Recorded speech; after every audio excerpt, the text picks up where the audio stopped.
Dans une aciérie, un travailleur a failli rencontrer un accident, mais heureusement, son oncle No Mujin est arrivé à temps pour le sauver. Il a immédiatement demandé à l'étranger s'il allait bien, alors que l'étranger était en pleine panique.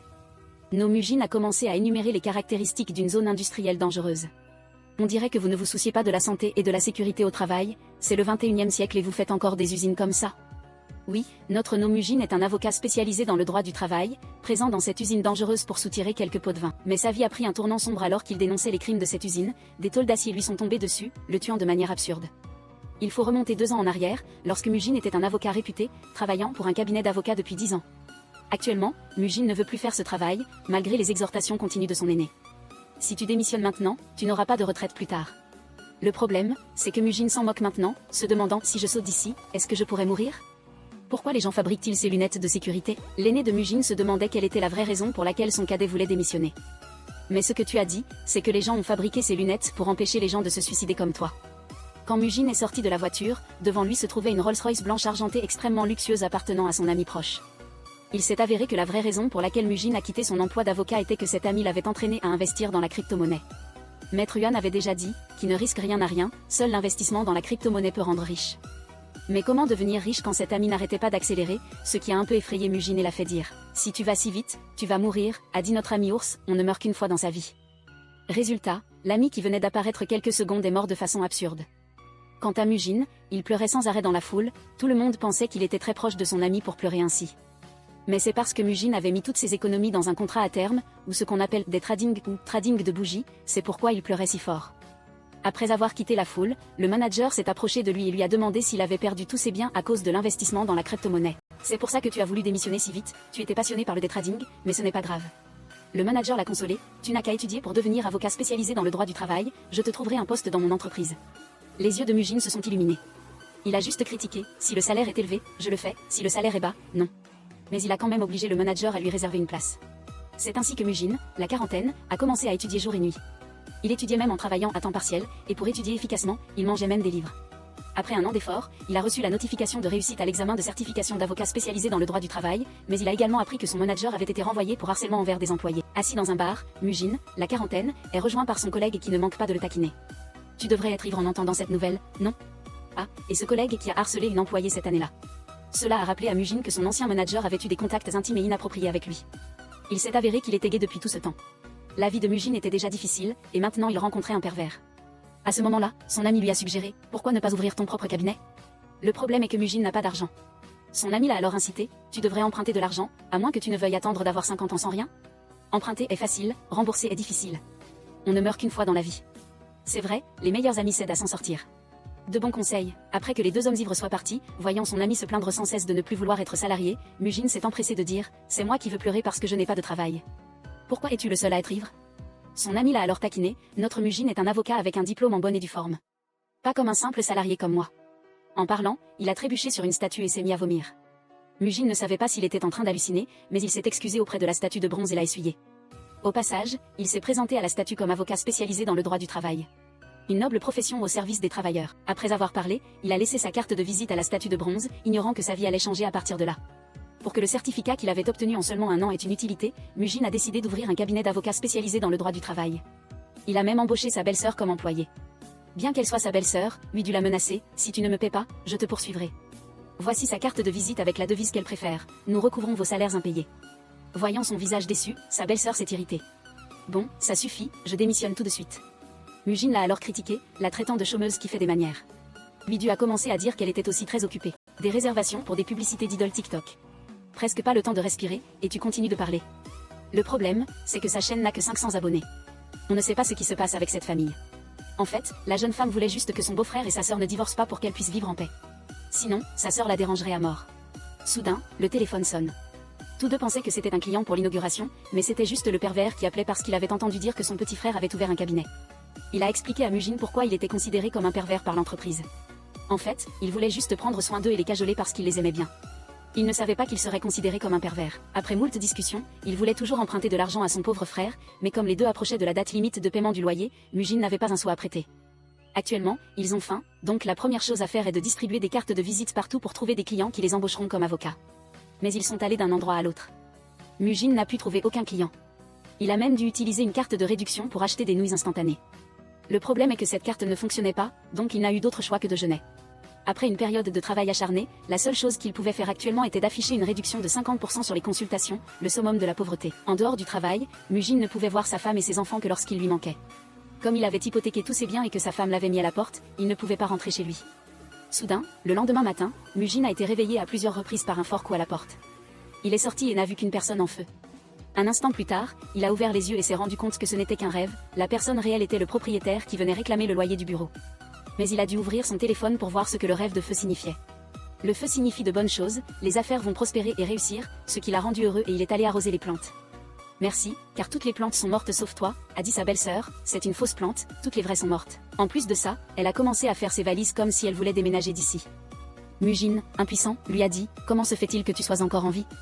Il a ramassé ses affaires avec agacement et a dit, vends tout ce que tu peux, je n'aurais jamais dû ouvrir ce bureau. C'est vrai, quand on est malchanceux, tout tourne mal. Mujin est alors retourné pleurer chez ses parents, qui lui ont immédiatement répondu, ton échec, c'est d'être encore en vie, c'est mieux que d'échouer en vieillissant. Le lendemain, sa belle-sœur, ayant pitié de lui, a emmené Mujin voir son ami qui travaillait avec elle. Cet ami est Gongyu, qui fait des vidéos sur TikTok et YouTube avec Widu. Pour solliciter l'aide de cet ami, Widu raconte qu'elle a dû le soudoyer avec une machine à café automatique. Quand Mujin a demandé à son cadet si sa chaîne YouTube avait beaucoup d'abonnés, il a honnêtement répondu près d'1 million, ce qui l'a un peu abasourdi. Mais en réalité, il s'agissait de 50 000, ce qui l'a fait passer au mépris. Widu a expliqué que cet ami était un patriote coréen, donc sa chaîne ne traitait que de l'amour pour la Corée du Sud et rien d'autre. Cependant, la raison pour laquelle sa belle-sœur l'a amené ici n'était pas pour discuter de cela, mais pour parler de la manière d'utiliser au mieux le certificat d'avocat spécialisé dans le droit du travail de Mujin. Selon l'analyse que ce jeune homme a trouvée sur les réseaux sociaux, il y a actuellement très peu d'entreprises sur le marché qui garantissent la sécurité des travailleurs. Et le nombre de petites et moyennes entreprises à travers le pays doit atteindre plus de 500 000 entreprises. C'est une source de revenus considérable si elle est bien exploitée. Mais quand Mujin a demandé quel était le taux de réussite de cette entreprise et ce qu'il fallait faire, le jeune homme a dit que le travail que tout le monde s'apprêtait à faire était de se rendre dans des endroits où la sécurité du travail n'était pas garantie. Les dénoncer et les forcer à changer.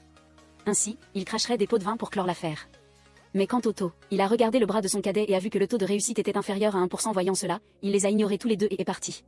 De retour à la maison, la sœur de Wizu lui a demandé ce qu'elle avait fait toute la journée. Elle ne voulait pas le dire, mais sa sœur a demandé juste pour le principe, car elle savait pertinemment que sa jeune sœur était sortie avec son mari qui n'avait rien. Wizu, indigné, a dit « N'appelle pas Mujin un bon à rien ». Sa sœur a alors commencé à énumérer qu'il n'avait pas seulement rien, mais qu'il volait aussi la nourriture des enfants. Il n'avait pas un sou dans son portefeuille et ne faisait que secouer des pièces pour obtenir des cadeaux. Il a même léché des fientes d'oiseaux en mangeant de la glace. Étant une personne sans la moindre chance, la jeune femme, après avoir entendu cela, a dit « C'est pitoyable, pas mal chanceux ». Le lendemain, bien que peu convaincu par le plan de ses deux cadets, Mujin n'avait plus le choix. Trop pauvre, il a dû les suivre. Mais il ne s'attendait pas à ce que ce travail se déroule si bien, simplement parce qu'il avait des connaissances en droit. Les enveloppes de pots de vin s'accumulaient, jusqu'à ce que toute l'équipe arrive dans une aciérie. Tous les trois ont alors commencé à vouloir rediscuter du partage de l'argent. Mujin a dit, 6 à 4, moi 6, vous 2 4, mais Wizu n'était pas d'accord. Dans ce cas, tu prends 6 parts et nous deux n'en avons que 2. Mujin a expliqué que sans ses connaissances, le groupe ne pourrait pas fonctionner. Mais par amour pour sa sœur, il a divisé en 5 parts égales. Chacun 25%, et Gongyu a dit qu'il accepterait 20% mais qu'il fallait attendre un instant. Il s'est avéré qu'il avait une diarrhée aiguë, alors Mujin et Wizu sont allés négocier avec le gérant de l'endroit. Pendant que Wizu parlait avec le gérant, elle a découvert qu'il était le fils du directeur. De plus, il n'avait pas peur du groupe de Wizu. Pensant qu'elle était en train de frauder et d'extorquer de l'argent, il a menacé d'appeler la police. Mais Wizu était aussi une personne forte et n'avait peur de rien. Elle lui a dit d'essayer d'appeler la police et de voir qui serait arrêté. Nous agissons conformément à la loi, donc nous n'avons rien à craindre. Nous verrons bien qui perdra le plus d'argent. Pendant ce temps, la première scène de notre film apparaît. Mujin entre précipitamment dans la série.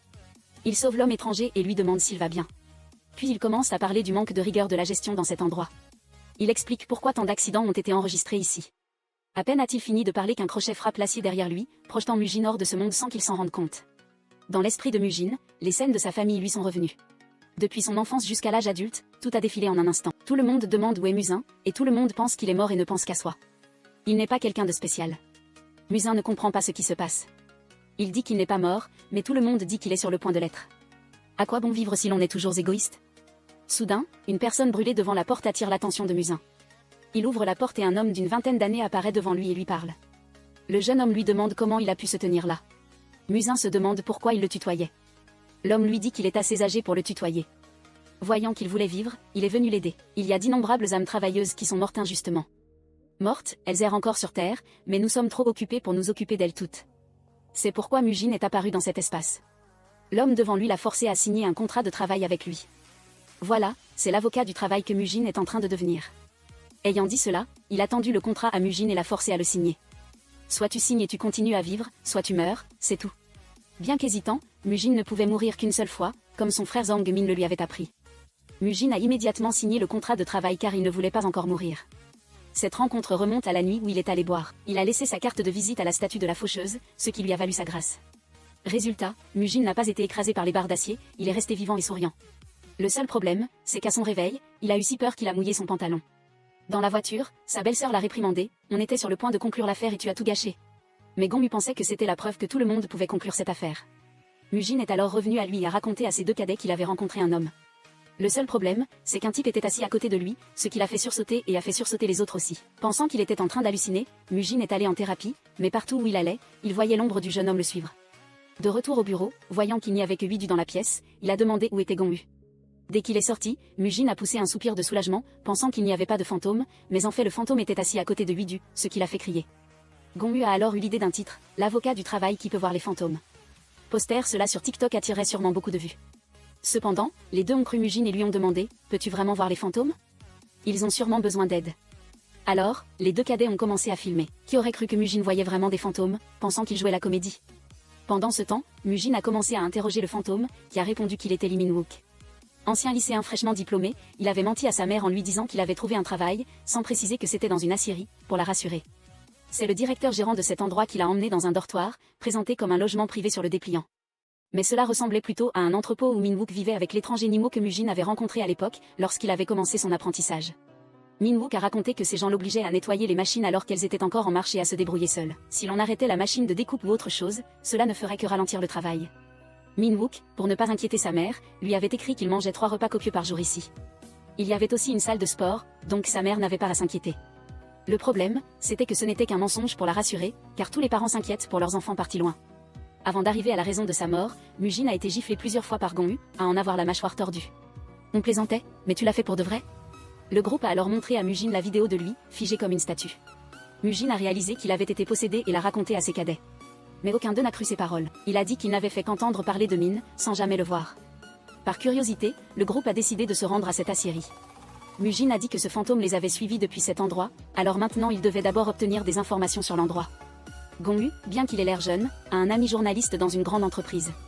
Huizu a dit qu'il avait étudié à l'université et qu'il était reporter. À ce moment-là, Gong Yu a amené son ami et l'a présenté comme un avocat. Dès qu'Huizu est arrivée, elle a pris la parole et a dit qu'elle était la petite amie de Gong Yu. Na Huizu, elle voulait marquer son territoire avec cette amie. Lors de l'entretien, Jiaojin a raconté que l'école n'avait pas voulu en parler cette année-là car c'était assez obsédant. Pendant ce temps, l'accident de Min-wook cette année-là s'est produit en dehors des heures de travail. Mais Huizu s'est demandé si cela ressemblait plutôt à une contrainte. Jiaojin a ajouté que l'affaire avait également été réglée entre la famille de la victime et l'usine, donc elle ne pouvait pas en savoir plus sur l'enquête approfondie. Pendant la conversation, Gong Yu n'arrêtait pas de sourire à son ami, ce qui a rendu Huizu un peu jalouse et l'a fait partir. Le jeune homme l'a flatté en lui disant « Tu as dit que tu étais ma petite amie tout à l'heure, alors aujourd'hui est le premier jour, n'est-ce pas ?» Mais elle s'en fichait. « Va rire avec ton ami de tout à l'heure, n'est-ce pas ?» C'était très amusant. Mujin, témoin de cette scène, ne put que réconforter son jeune ami. « Courage, mon grimpeur. » Le groupe continua à chercher des informations à l'école de Min-wook, mais son ancien professeur ne se souvenait de rien. Soudain, Gong Yu, son cadet, arriva en courant, annonçant qu'il avait réussi à contacter la mère de Min-wook, et le groupe se rendit immédiatement chez elle. La mère commença à raconter la situation de Min-wook, orphelin de père très jeune suite à un accident, alors qu'il était très proche de lui. « Mon mari doit me reprocher de l'avoir envoyé là-haut trop tôt maintenant. » Min-wook, assis à côté, ne put retenir son émotion en entendant les confidences de sa mère. Le rêve actuel de cette femme est de pouvoir retrouver son mari et son fils le plus tôt possible. Et bien sûr, elle ne veut plus parler de cette affaire car elle se sent trop insignifiante. Gong Yu, de son côté, a également éclaté en sanglots. « Madame, si vous coopérez avec nous, quand vous serez là-haut, vous pourrez fièrement dire à votre fils que grâce à lui, ce monde est devenu meilleur. » De retour au bureau, Huidu a demandé à Gong Yu pourquoi il pleurait tout à l'heure. Gong Yu a répondu que ses larmes coulaient naturellement et qu'il n'avait rien fait. Mujin s'est demandé si Gong Yu n'était pas secrètement intelligent et faisait semblant d'être stupide. Mais les preuves étaient trop propres, il les avait même envoyées aux victimes, donc personne ne savait comment gérer cette affaire. Soudain, dans les dossiers, Mujin a remarqué que le groupe avait forcé cet élève à travailler pendant le festival de la mi-automne au lieu de le laisser rentrer chez lui. Mujin a dit que ces salauds étaient finis, et il y avait aussi une photo de cet ami avec l'étranger aveugle présumé. Il est possible que cet ami puisse aussi aider l'équipe, mais avant tout, le groupe va essayer de faire passer Gong Yu pour un étudiant qui postule au poste d'ouvrier. La première chose à faire est d'acheter un ensemble de vêtements de travail avant l'entretien. Gong Yu a même soigneusement installé des dispositifs d'enregistrement sur son téléphone pendant l'entretien. Le directeur a dit qu'il n'augmenterait pas le salaire de Gong Yu parce qu'il avait déjà de l'expérience, sans compter qu'il l'a forcé à commencer immédiatement un essai sans signer de contrat. Actuellement, Gong Yu, sous l'identité de Kim Guk-jin, est guidé par le gérant de l'usine pour visiter les machines environnantes sans aucune formation de sécurité. Quant à l'autre ami étranger, le gérant a honnêtement dit qu'il ne comprenait pas le coréen, mais qu'il travaillait pour un salaire bas. J'ai déjà embauché des stagiaires, mais il y a eu des problèmes, alors je ne les prends plus. Le groupe a immédiatement su que tous avaient eu des accidents du travail. Ayant dit cela, il a demandé à Nimo de montrer le travail à Gong Yu, en lui rappelant de bien le faire. Mais cet ami comprend très bien le coréen, c'est juste qu'il ne veut pas parler au gérant. Nimo a dit qu'il avait été enseigné par un excellent professeur, il est vraiment un génie caché. Pendant ce temps, le directeur, qui regardait une émission patriotique, a vu quelqu'un à la télévision qui ressemblait à ce nouveau stagiaire, ce n'était sûrement pas une coïncidence. Quant à Nimo, il a regardé Gong Yu et a su immédiatement qu'il enregistrait tout ici. Sachant qu'il était démasqué, Gong Yu a admis être là pour aider en exposant les conditions de travail dangereuses, afin de punir ceux qui exploitent le travail des autres. Mais son ami Nimo ne voulait pas, car s'il faisait cela, il serait expulsé. Les deux hommes bavardaient tant que le gérant les a remarqués et leur a dit de se mettre au travail, mais Gong Yu n'a pas abandonné et a dû convaincre l'étranger jusqu'au bout. Pendant la pause, il lui a donné le carnet que Min-wook avait utilisé pour écrire son journal sur Nimo. Il y avait un portrait de lui ainsi que ses hobbies, y compris un plan pour gagner de l'argent avec Nimo et rendre visite à sa famille. Gong Yu a dit qu'il devait sûrement beaucoup l'aimer, mais comme il n'avait pas beaucoup de temps libre, ils ont rapidement dû se mettre au travail. Cependant, Gong Yu ne s'attendait pas à ce que le propriétaire de l'usine soit également présent aujourd'hui. Il a rapidement soupçonné que Gong Yu n'était pas d'ici et lui a demandé comment il était venu. Il s'est figé et s'est tourné pour demander « Moi ?» Eh bien, je suis venu en bus, mais il n'y avait pas d'arrêt de bus à proximité. Tout le monde a alors soupçonné Gong Yu d'être un espion ici. Un travailleur a dit que c'était un escroc. Je l'ai vu déféquer dans le jardin l'autre jour, alors il a été rapidement encerclé par les travailleurs pour la récompense de 100 000 wons. Mais Gong Yu ne se laissa pas attraper, il était un danseur de ballet professionnel. Il virevoltait, faisant que les ouvriers se percutaient et tombaient. Soudain, l'un d'eux, plus audacieux, arriva en voiture, forçant Gong Yu à s'accrocher à un câble de grue et à sauter sur le toit du véhicule. Le problème, c'est qu'il est rapidement tombé du toit de la voiture. Mujin et Wisu, voyant la situation tendue de l'extérieur, se sont vite dirigés vers lui en voiture pour le récupérer. Mais dès qu'ils sont arrivés à la sortie, la police était déjà là et a bloqué la route des trois. Le directeur, voyant cela, a aussitôt calomnié. J'avais déjà des doutes sur ce type dès le début. Wisu est intervenue pour le défendre, affirmant qu'elle dénonçait les crimes par le biais de vidéos. Ce sont les gens d'ici qui ont causé la mort d'un enfant parce qu'il n'avait pas de jour férié. Le directeur a dit qu'il avait déjà négocié avec la famille, et a demandé « Quelle preuve avez-vous » Alors qu'il s'apprêtait à sortir des preuves, le téléphone de Gong Yu, ayant été violemment heurté tout à l'heure, ne s'est pas rallumé. Faute de preuves, les trois personnes, dont Mujin, ont été soupçonnées d'intrusion illégale. Soudain, l'ami étranger s'est levé et a dit « N'appelez pas mon ami un imposteur ». Il a sorti son téléphone et a montré la vidéo de l'accident du soir du festival de la mi-automne. À ce moment-là, Min-wook et Nimo apprenaient le coréen ensemble et Nimo avait filmé. À ce moment-là, la machine à presser l'acier s'est bloquée, alors le gérant a demandé à Min-wook de la réparer car le travail ne pouvait pas être retardé. L'accident s'est rapidement produit, provoquant la panique et la ruée de tous pour secourir Min-wook. Mais le grand directeur a dit au petit gérant de laisser tomber cette affaire et de le laisser mourir. De plus, la personne coincée à l'intérieur ne survivrait pas. Il fallait s'assurer que les ouvriers gardent le silence et les laisser rentrer chez eux. Pendant ce temps, Nimo a supplié pour son ami mais n'a pas été entendu. Pour rendre justice à son ami Nimo, il a secrètement filmé la vidéo de son ami écrasé à mort dans cette machine à broyer l'acier. Il a dit à la police que mon ami aurait pu vivre. Il serait encore en vie si ces deux fausses identités ne nous avaient pas empêché de le sauver. No Mujin a commencé à montrer ses talents d'avocat malgré son accord de stage standard. Travailler pendant les vacances, couvrir la scène de crime et falsifier des dossiers. Dans le dossier, il a noté que l'accident s'était produit à 23h50, mais en réalité, la vidéo montrait 12h05 en octobre. C'était juste au moment où la loi sur la protection des mineurs était appliquée à l'échelle nationale. Théoriquement, il aurait dû être condamné à 7 ans de prison et à une amende pouvant atteindre 100 millions de wons. Le directeur lui a demandé s'il plaisantait, comment cela pouvait-il aller jusqu'à 7 ans. No Mujin a demandé si c'était trop peu, et il fallait aussi ajouter la falsification de dossiers pour la famille de la victime. Cela entraînerait une peine d'1 an de prison supplémentaire et une amende de 10 millions. Ces mots ont irrité le directeur. Lee a levé la main pour le frapper, mais Woo-du a utilisé le visage de son jeune frère Gong Yu comme bouclier humain. Maintenant, il y a une raison de plus de poursuivre pour plus d'argent. Nous sommes pauvres, et Gong Yu était stupéfait, ne croyant pas qu'il serait utilisé de cette façon. Il ne pouvait s'empêcher de douter de la vie, et finalement, cette affaire a rapidement été portée à l'attention de la presse. Un ami étranger a courageusement témoigné pour protéger son ami. Le lendemain, toute l'équipe a apporté la vidéo que Nimo avait envoyée à la mère de Lee Min-wook. Madame Seon-hui ne put s'empêcher d'être émue parce que son enfant avait été disculpé. L'enfant dont elle se souvenait avec tant d'affection peut maintenant reposer en paix. De retour chez lui, Musin n'a pas oublié de faire le geste que son enfant avait l'habitude de faire. Cela l'a poussé à s'approcher et à serrer son fils dans ses bras. Maintenant, tu peux reposer en paix. La première mission de Musin a ainsi été couronnée de succès grâce à son travail d'avocat du travail. Toute l'équipe était ravie que la première affaire ait été un succès complet. Alors qu'ils étaient sur le chemin du retour, le câble électrique s'est rompu comme un signe avant-coureur qui se dirigeait vers l'équipe de Musin. Après avoir été traîné dans le monde de la mort, Musin se demandait pourquoi il était là après avoir réussi à sauver des gens. La mort a répondu que le contrat stipulait clairement de sauver plusieurs personnes, pas seulement une affaire. De plus, il devait travailler 24 heures sur 24, sinon il mourrait. Musin s'est demandé pourquoi ces clauses n'étaient pas là au début. Sans compter qu'il n'avait même pas encore lu attentivement le document. C'était vraiment injuste. Même en le sachant, Musin n'avait pas le choix. Soit il devenait l'esclave de la mort, soit il mourait. La vie est longue, sa femme n'est pas encore revenue. Comment Musin pourrait-il abandonner si facilement? Musin allait dénoncer la mort au ministère du Travail et se réveilla. Après s'être réveillé, le médecin dit que l'état mental du patient était très stable et qu'il s'agissait simplement de rêves et de paroles pendant le sommeil. Musin raconta qu'il avait vu la mort, ce qui fit que la jeune femme se demanda à quoi elle ressemblait. Mais en regardant autour de la salle de traitement, partout se trouvaient des personnes blessées. On ne savait pas qui était réel et qui était faux. Il allait probablement devoir suivre une thérapie après ça. Même en montant dans la voiture pour quitter l'hôpital, Musin était obsédé par le fait qu'il avait rencontré un fantôme alors que c'était un patient. Pour se défouler du stress, il est allé prendre un bain de boue pour se détendre. Quant à Gongyu, il a reçu un message de son ami. Cela a rendu Woo du curieux et jaloux, demandant si c'était son ami de l'université. Gongyu a demandé « Es-tu jaloux? Veux-tu sortir avec moi ?»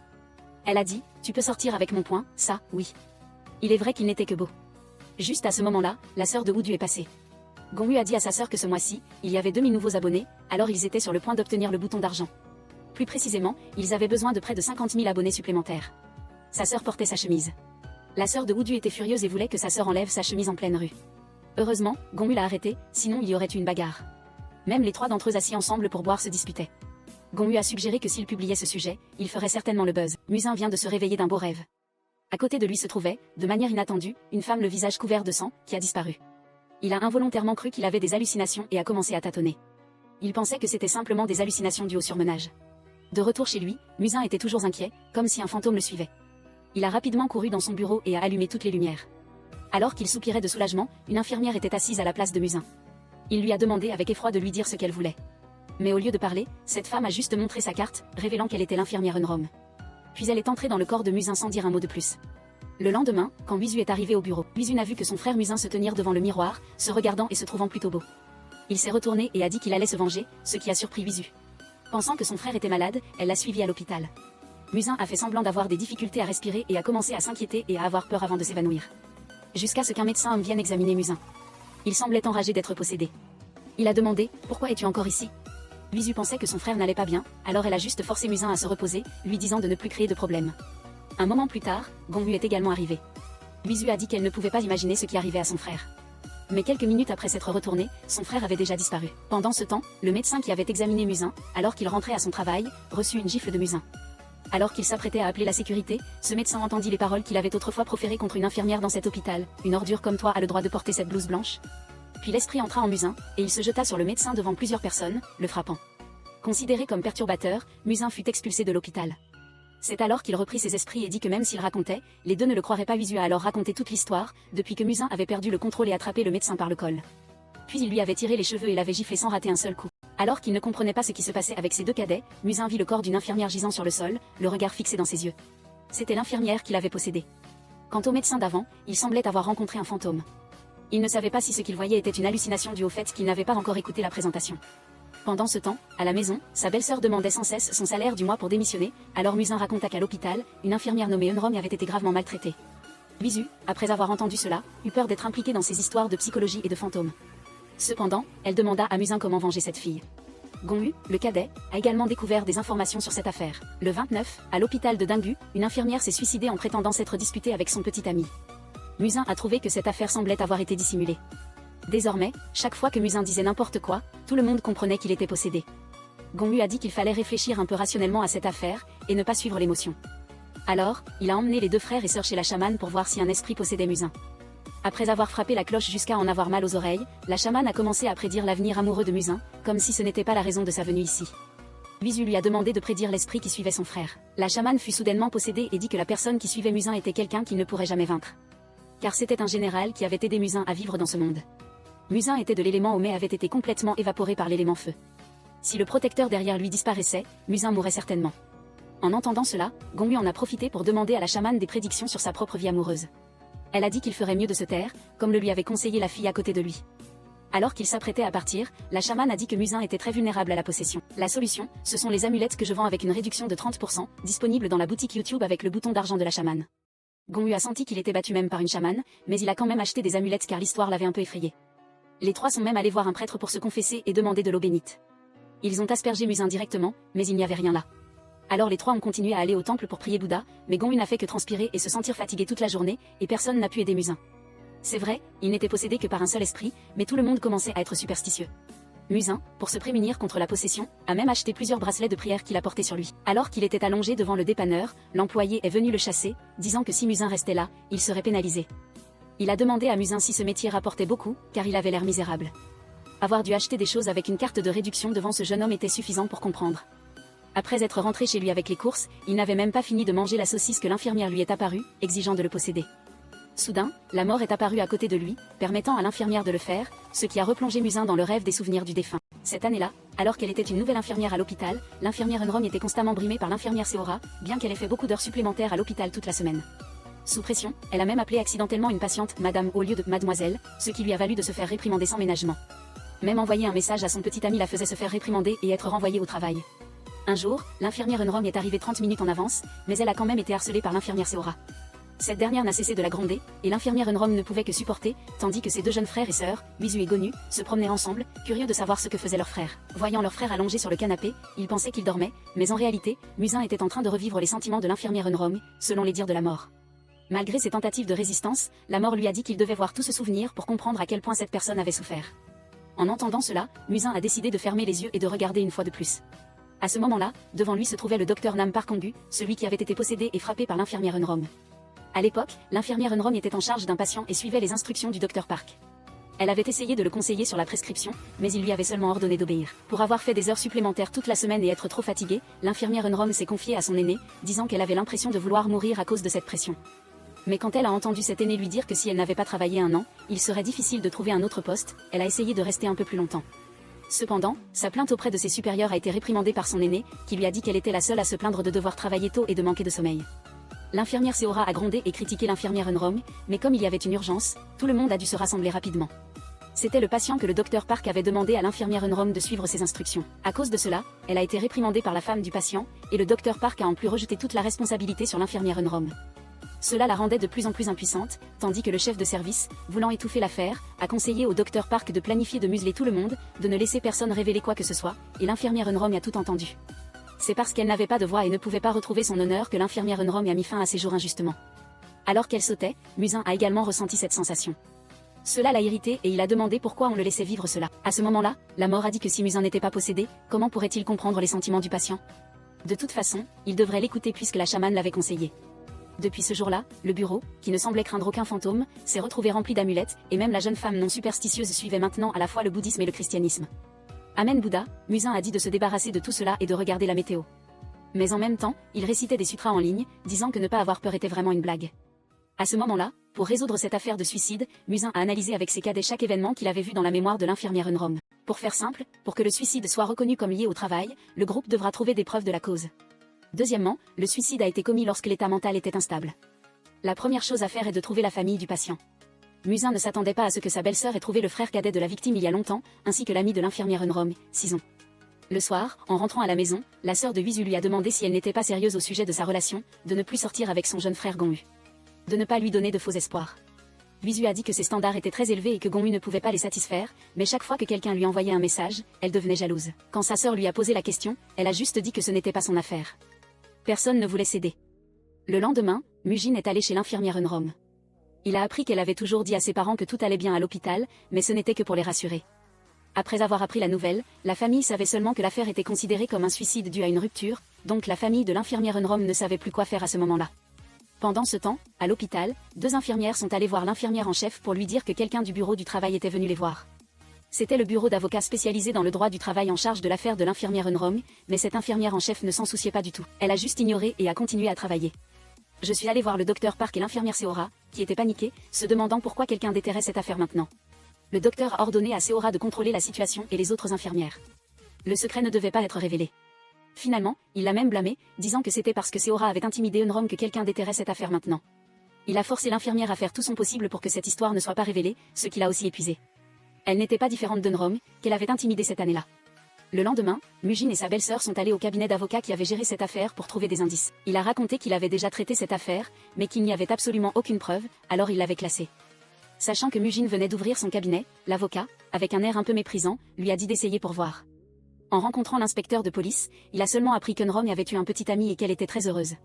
Mais cette affaire ne présentait aucun signe de crime, donc la police était impuissante à l'époque. La police a dit qu'il y avait une rumeur selon laquelle c'était un suicide dû à une impulsion ou à une peine de cœur.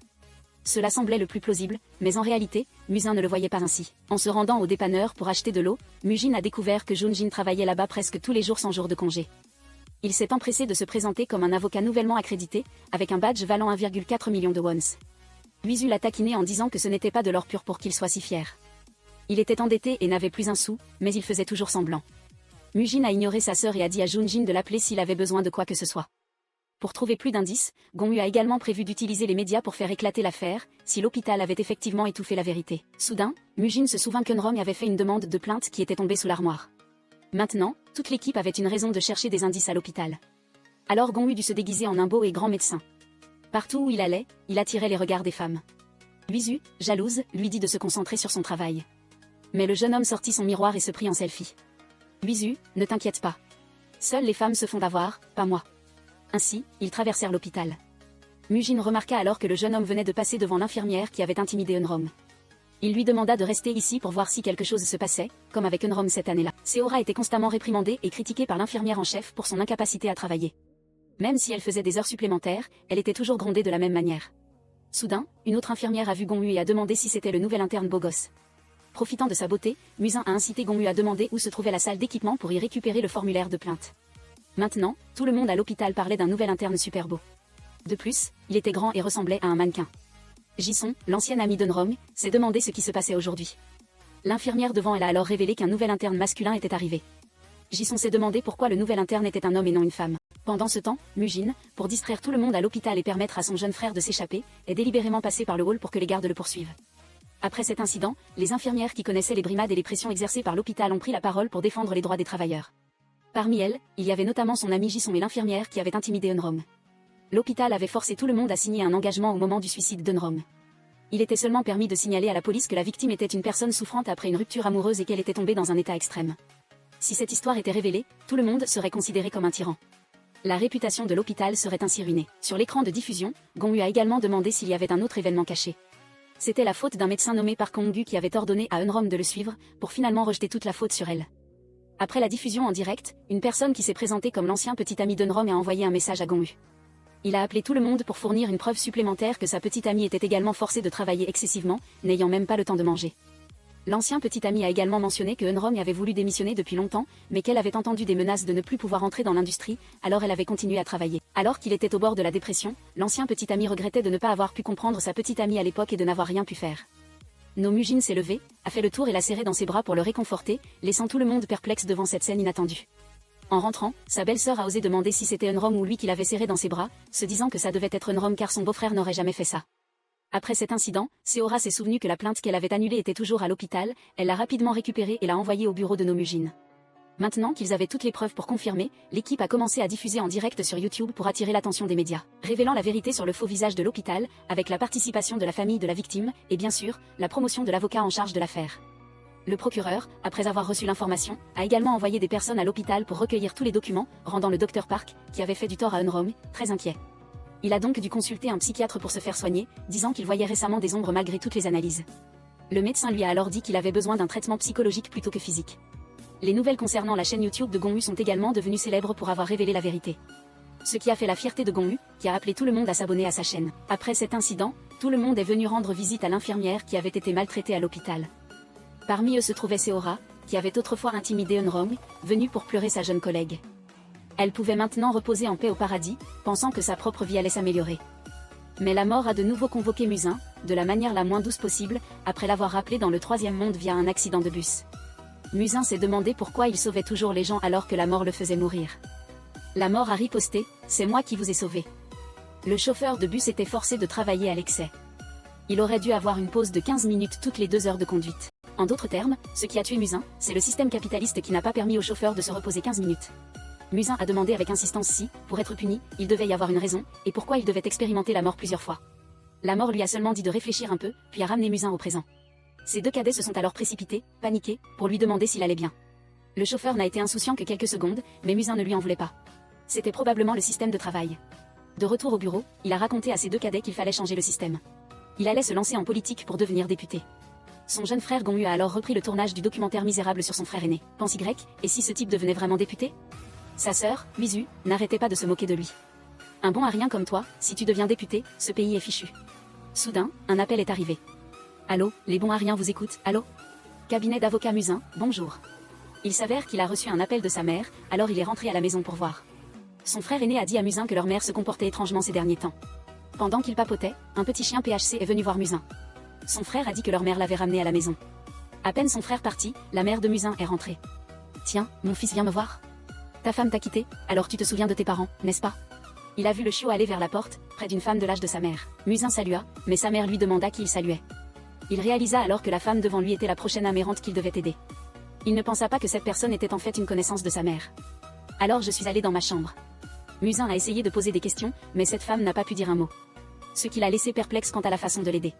Cette femme a essayé de parler, quand soudain la mère de Musin a ouvert la porte. Il a crié comme s'il avait vu un fantôme. Sa mère pensait que son fils était devenu fou parce que sa femme l'avait quitté. Pendant le repas, Musin a demandé à sa mère, « Quelqu'un est-il mort récemment ?» Elle lui a alors parlé d'une de ses pauvres amies nommée Jong-suk. Elle était une ancienne collègue et la propriétaire de la petite chienne. De plus, elles étaient amies proches et travaillaient ensemble depuis près de 10 ans. La mère a poursuivi en racontant que ce jour-là, à cause d'une crise cardiaque, son amie n'était pas allée travailler. Personne n'a répondu à ses appels téléphoniques.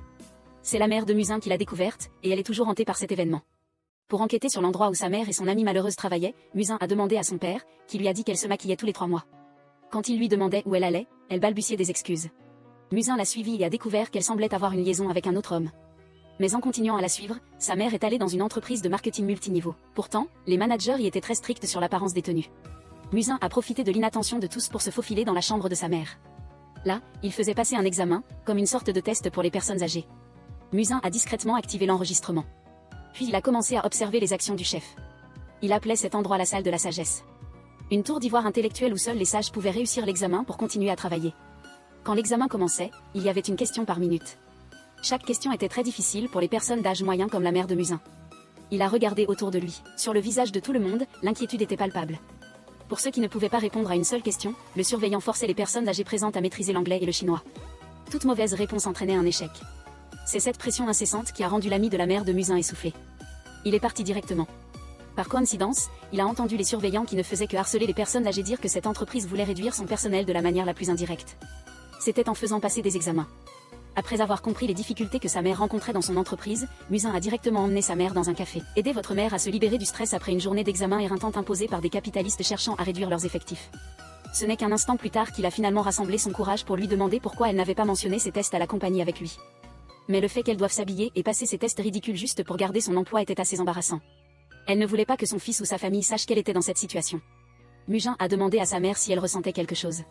La voyant un peu essoufflée et sous pression, il était sûr que l'ami de sa mère devait ressentir la même pression. Il se souvint qu'auparavant le manager opprimait son ami décédé. Même pour un poste de concierge, il fallait passer ces tests ridicules. Pire encore, devoir supplier et s'agenouiller devant le manager juste pour garder son poste était déjà très difficile. À cause de l'oppression excessive à chaque fois qu'elle travaillait, l'amie de la mère de Musin a eu une autre crise cardiaque parce qu'elle avait déjà été avertie auparavant, et ce, afin de pouvoir s'entraider à conserver leur emploi. Monsieur Kam a rassemblé tout le monde pour réviser les connaissances qui seraient incluses dans ces stupides tests, ce qui a en partie permis à chacun de travailler en paix. Mais après un certain temps sans voir son amie Ron, la mère de Musin s'est rendue à l'endroit qu'elle avait choisi et a découvert qu'elle était décédée sur la table juste à cause d'un excès de travail. Musin a dit à sa mère qu'elle devait quand même essayer de réclamer justice pour tout le monde ici. De retour à son cabinet d'avocat, Musin a raconté à ses 2 jeunes frères que l'université exigeait désormais des concierges qu'ils passent un examen. Quiconque échouait était licencié. Wisu s'est demandé pourquoi il ne les licenciait pas directement au lieu de faire cela. Musin a alors expliqué qu'une entreprise avait autrefois licencié des employés comme l'avait suggéré son frère. En conséquence, elle avait été poursuivie pour rupture de contrat de travail. Ensuite, le dirigeant de l'époque s'est levé pour aider d'autres travailleurs à obtenir justice. Le résultat est que cette personne est maintenant devenue membre du Parlement. Mais depuis l'adoption d'une nouvelle loi concernant les travailleurs de plus de 55 ans, cette université a utilisé la méthode de la création d'examens pour licencier les travailleurs, les faisant se retirer d'eux-mêmes. Alors, les 2 jeunes frères se sont mis à les insulter, les traitant de salauds instruits. Le soir, Nomujin s'est rendu au dépanneur qu'il fréquentait habituellement, et son jeune frère qui y travaillait lui a offert une canette de bière. Il lui a dit merci d'avoir aidé à se débarrasser d'un ivrogne la dernière fois. Il en a profité pour lui raconter qu'il avait un nouveau travail. Aujourd'hui, c'était son dernier jour ici. Pour fêter ça, Nomujin lui a demandé s'il voulait aller manger quelque part. Bien sûr, on doit manger du poulet au bord de la rivière Hangang, a-t-il répondu. Le jeune frère a tout de suite accepté. Il a forcé Nomujin à se souvenir de lui offrir ce jour-là. Alors, pour trouver des preuves que cette université maltraitait les travailleurs, No Mu-jin et ses deux jeunes frères ont commencé à interroger chaque concierge de cette université. Ils voulaient savoir si cet endroit obligeait les travailleurs à faire des heures supplémentaires, combien s'élevaient les primes de repas, enfin, s'il forçait les gens à faire quoi que ce soit. Après être revenus et avoir discuté entre eux, Wisu était curieux de savoir si le fait de ne pas passer l'examen n'était pas illégal, alors ne pas le passer ne serait certainement pas illégal non plus. Auparavant, ce n'était pas non plus une raison pour licencier des travailleurs. Alors, pour remonter le moral de tout le monde, No Mu-jin a demandé à Wisu de rappeler l'oncle Kam, disant que le fils de Madame Kam voulait offrir à tout le monde un repas de nouilles jajangmyeon. Après que tout le monde se soit retrouvé au restaurant de nouilles jajangmyeon, No Mu-jin s'est tenu devant l'assemblée et a commencé à expliquer pourquoi tout le monde devait passer un examen à l'université. Une de leurs collègues, Kim Jong-suk, était décédée chez elle à cause d'une révision excessive. La cause profonde, que tout le monde connaissait sûrement, était cet examen, qui semblait avoir un effet mais n'en avait pas. Certaines personnes ici voulaient se contenter de leur sort, ne voulant pas être renvoyées parce qu'elles savaient ce que No Mu-jin voulait faire. Elles ne voulaient pas participer à la protestation contre cette affaire. Certaines étaient fières de leur travail. Grâce à lui, elles pouvaient subvenir aux besoins de toute une famille et ne voulaient donc pas perdre son emploi. Madame Kam, voyant tout le monde interrompre son fils, n'a plus pu se retenir et a dit à tout le monde de se taire. Elle a laissé son fils parler, sachant que personne ne voulait perdre son emploi, même ces gens qui jetaient des déchets partout. Mais essayez de penser au fait que personne ne se respecte. Si l'examen est un échec, on est renvoyé et on continue quand même. Au final, on est tous renvoyés de la même manière. Une amie qui nettoyait des toilettes avec moi est décédée récemment à cause de cette histoire. No Mu-jin, voyant l'occasion, a continué à travailler sur la pensée. Il a dit que cette école utilisait l'examen pour justifier le renvoi des gens. De plus, il faisait passer des examens même les jours fériés. D'après la loi, obliger les travailleurs à passer des examens ce jour-là équivaut à des heures supplémentaires. Ils doivent être payés. Non seulement cela, mais ils doivent être payés une fois et demie plus. Cela a affecté la psychologie de chacun, car ces jours-là, ils n'étaient pas payés et étaient renvoyés. No Mu-jin a touché la corde sensible de tout le monde. Il a réussi à les inciter à se lever pour réclamer leurs droits dans cette université. À ce moment-là, les managers de l'école étaient paniqués parce que No Mu-jin avait conduit la foule de concierges à l'école pour manifester. Son jeune frère Gong-yu était chargé de filmer la scène pour la télécharger sur YouTube. La manifestation visait à réclamer les droits des travailleurs. Le responsable est sorti et s'est fait crier dessus par No Mu-jin. Il a affirmé qu'il ne faisait qu'exercer son droit constitutionnel d'action collective et de réclamer justice pour les travailleurs. Wisu a ajouté de l'huile sur le feu, disant qu'il avait utilisé l'examen pour renvoyer tout le monde. C'est vraiment une honte pour une université réputée de se comporter de manière aussi déplorable. Alors que la manifestation devenait plus tendue, des policiers sont soudainement arrivés pour arrêter No Mu-jin pour violation de la loi sur les rassemblements et les manifestations. Interrogé au poste, No Mu-jin, sans s'inquiéter, a dit à tout le monde qu'ils avaient la liberté d'expression. Continuer à manifester sans craindre d'être arrêté. Après avoir été emmené au poste de police, No Mu-jin et le policier se sont disputés en tête-à-tête à propos de la manifestation. Il a été accusé de troubler l'ordre public. Le policier lui a dit, en tant qu'avocat, de ne pas argumenter davantage. Et il a dit qu'on ne pouvait pas éviter d'être un fauteur de troubles. Quant au beau-frère, il était de mauvaise humeur à cause de ça. Même acheter des choses pour sa sœur le mettait en colère.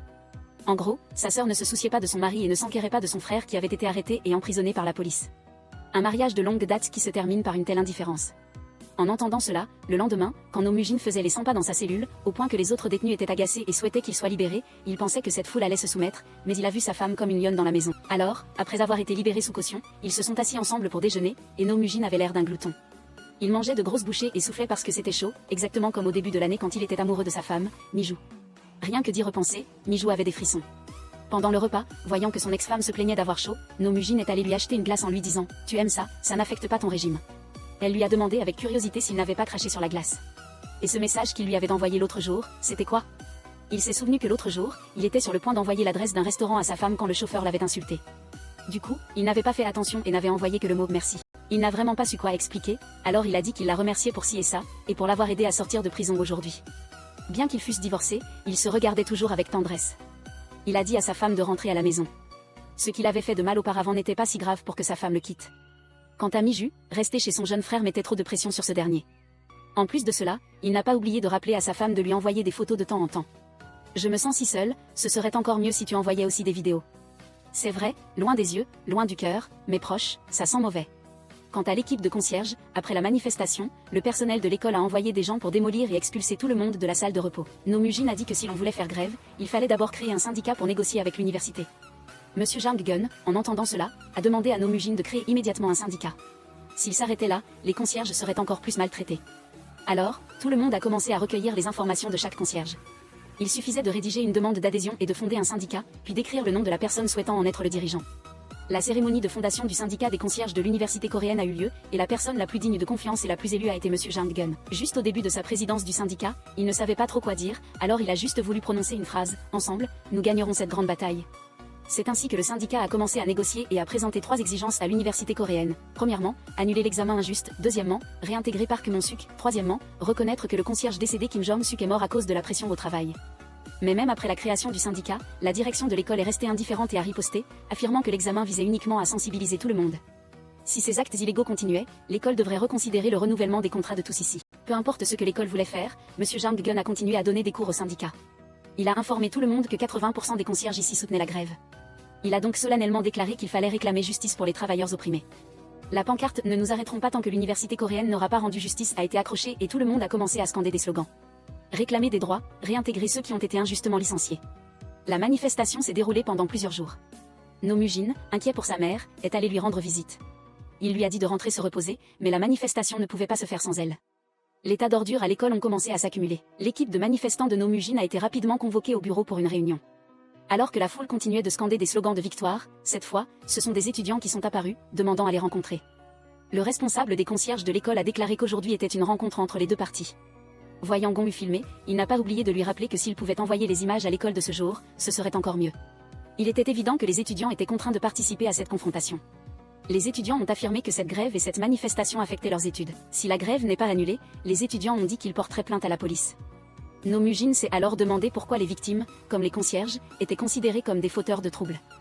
Les étudiants ont dit qu'ils ne se souciaient que de leurs études, qu'ils voulaient juste savoir qui affectait leurs études, sans se soucier de l'origine du problème. Bisu a dit avec colère que si aujourd'hui ils traitaient les concierges ainsi et les forçaient à subir de telles choses, ils subiraient eux-mêmes un sort similaire d'oppression à l'avenir. Les étudiants sont restés indifférents, méprisant les concierges parce qu'ils étaient des avocats, pas des concierges, et n'avaient pas à s'inquiéter, car ces étudiants ne voulaient pas coopérer. Les concierges manifestants ont commencé à perdre confiance. No Mu-jin a également pensé qu'il devrait aider les troupes à mieux se préparer, mais sa mère n'était pas d'accord. Si on commence, il faut aller jusqu'au bout, car après cette fois, il n'y aura probablement plus d'occasion de réclamer des droits. Il n'est pas certain que la direction de l'école laisse cette affaire tranquille. Tout le monde était d'accord avec cette idée, même ceux qui étaient des travailleurs manuels. Il fallait leur montrer la force de l'unité. Alors No Mu-jin a eu l'idée d'écrire une lettre de cœur pour partager les voix individuelles et l'accrocher au mur de l'école. Alors qu'il se demandait si quelqu'un se porterait volontaire, l'amie décédée de sa mère a levé la main. C'est alors qu'elle a pris la parole, disant qu'elle allait partager son histoire. Elle était une concierge issue d'une famille de paysans pauvres, orphelines et sans éducation supérieure. Bien qu'elle ait exercé de nombreux métiers, comme percevoir des tickets de bus ou travailler comme ouvrière dans une usine de confection, elle les avait tous faits. Bien qu'elle nettoie ici depuis 20 ans, elle se sentait extrêmement fière, joyeuse et heureuse de voir les étudiants avoir un environnement propre pour étudier. Puis elle a commencé à raconter comment les concierges devaient passer des examens sans rapport avec le nettoyage, ce qui la rendait extrêmement effrayée. Si elle pouvait laisser les élèves étudier dans des salles de classe propres, elle pourrait frotter et nettoyer les salles de classe 1 million de fois, mais elle ne voulait absolument pas de ces tests. Elle espérait que les étudiants pourraient comprendre ce que les concierges traversaient. Quand tout le monde a lu l'histoire, ils ont tous eu l'impression que Madame Ron était vraiment là. Au repas, Madame Ron a également remercié No Mu-jin, disant que sa mère était fière de lui et racontait toujours à quel point No Mu-jin était une personne formidable. Elle a un fils si intelligent et merveilleux. Cependant, peu de temps après, les deux jeunes frères ont appelé No Mu-jin, lui disant que les étudiants de cette école, au lieu de faire preuve de sympathie, se sont mis à reprocher des choses aux concierges. Rien qu'à voir les ordures s'accumuler parce que le nettoyage était suspendu, tout le monde a tout de suite su que l'école obligeait les élèves à faire ça. Les gens ont semblé commencer à se décourager de cette affaire et sont presque tous partis. Seule la mère de No Mu-jin et les 3 frères sont restés. Soudain, 3 élèves sont passés, achetant quelques provisions, disant qu'ils soutenaient le fait que tout le monde se lève et manifeste pour ses droits. Ces 3 élèves trouvaient déjà étrange que les concierges soient obligés de passer des examens.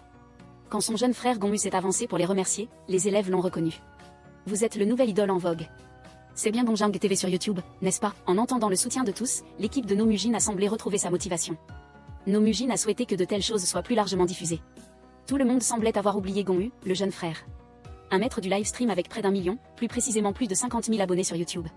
Ce n'était pas difficile pour lui du tout. Alors, le groupe a commencé à planifier. Quelqu'un devait se déguiser et s'introduire dans la salle d'examen. Personne n'était plus approprié que la mère de No Mu-jin. Alors, le jour de l'examen, Madame Kang est apparue avec de nouvelles lunettes, et heureusement, le surveillant ne l'a pas reconnue. La diffusion en direct a également commencé à être enregistrée et diffusée. Bienvenue au livestream de Dongjang TV. Aujourd'hui, nous allons parler des concierges qui doivent s'habiller formellement juste pour passer un test de licenciement. Le test a également commencé à être mis en avant. D'anciens étudiants dans les commentaires ont même dit qu'ils ne pouvaient pas répondre aux questions difficiles qui s'y trouvaient. Le suspense monte quand ceux qui n'ont pas réussi l'examen sont convoqués et réprimandés. No Mu-jin dit à sa mère de s'approcher du gérant pour que tout le monde voie son vrai visage. Soudain, un subordonné du gérant se rend compte qu'il est en direct. Il a commencé à demander qui utilisait un téléphone pour le filmer. C'est de la triche. Les commentaires ont commencé à affluer comme la pluie. Certains ont même donné des dizaines, voire des centaines de milliers de wons, juste pour crier et hurler. Le directeur de l'école a alors commencé à recevoir de nombreux appels téléphoniques l'informant de la situation. On lui a demandé de régler l'affaire avant que les choses n'empirent. Les dons ont commencé à s'accumuler. Quelqu'un a même offert 100 000 wons avec la demande de venir filmer sur place pour profiter pleinement. Le jeune frère Gong-yu a dit qu'il ne le faisait pas pour l'argent. Mais comme tout le monde réclame trop, nous n'avons d'autre choix que de rendre justice. Que voulez-vous que je fasse? Après cet incident, le nombre d'abonnés n'a cessé d'augmenter. Même la femme de No Mu-jin a été montrée par ses collègues et la plus grande trahison de l'histoire de l'école. Devant le responsable de l'école, Gong-yu a demandé pourquoi il forçait les concierges à passer des examens difficiles. Ici, de nombreux anciens concierges expérimentés étaient progressivement licenciés à cause de ces examens. Le responsable s'est alors levé pour dire que tout le monde avait volontairement passé cet examen, mais Wisu l'a contredit. Il a dit que c'était plutôt une menace. Il n'a pas pu riposter et a exigé de travailler avec la loi.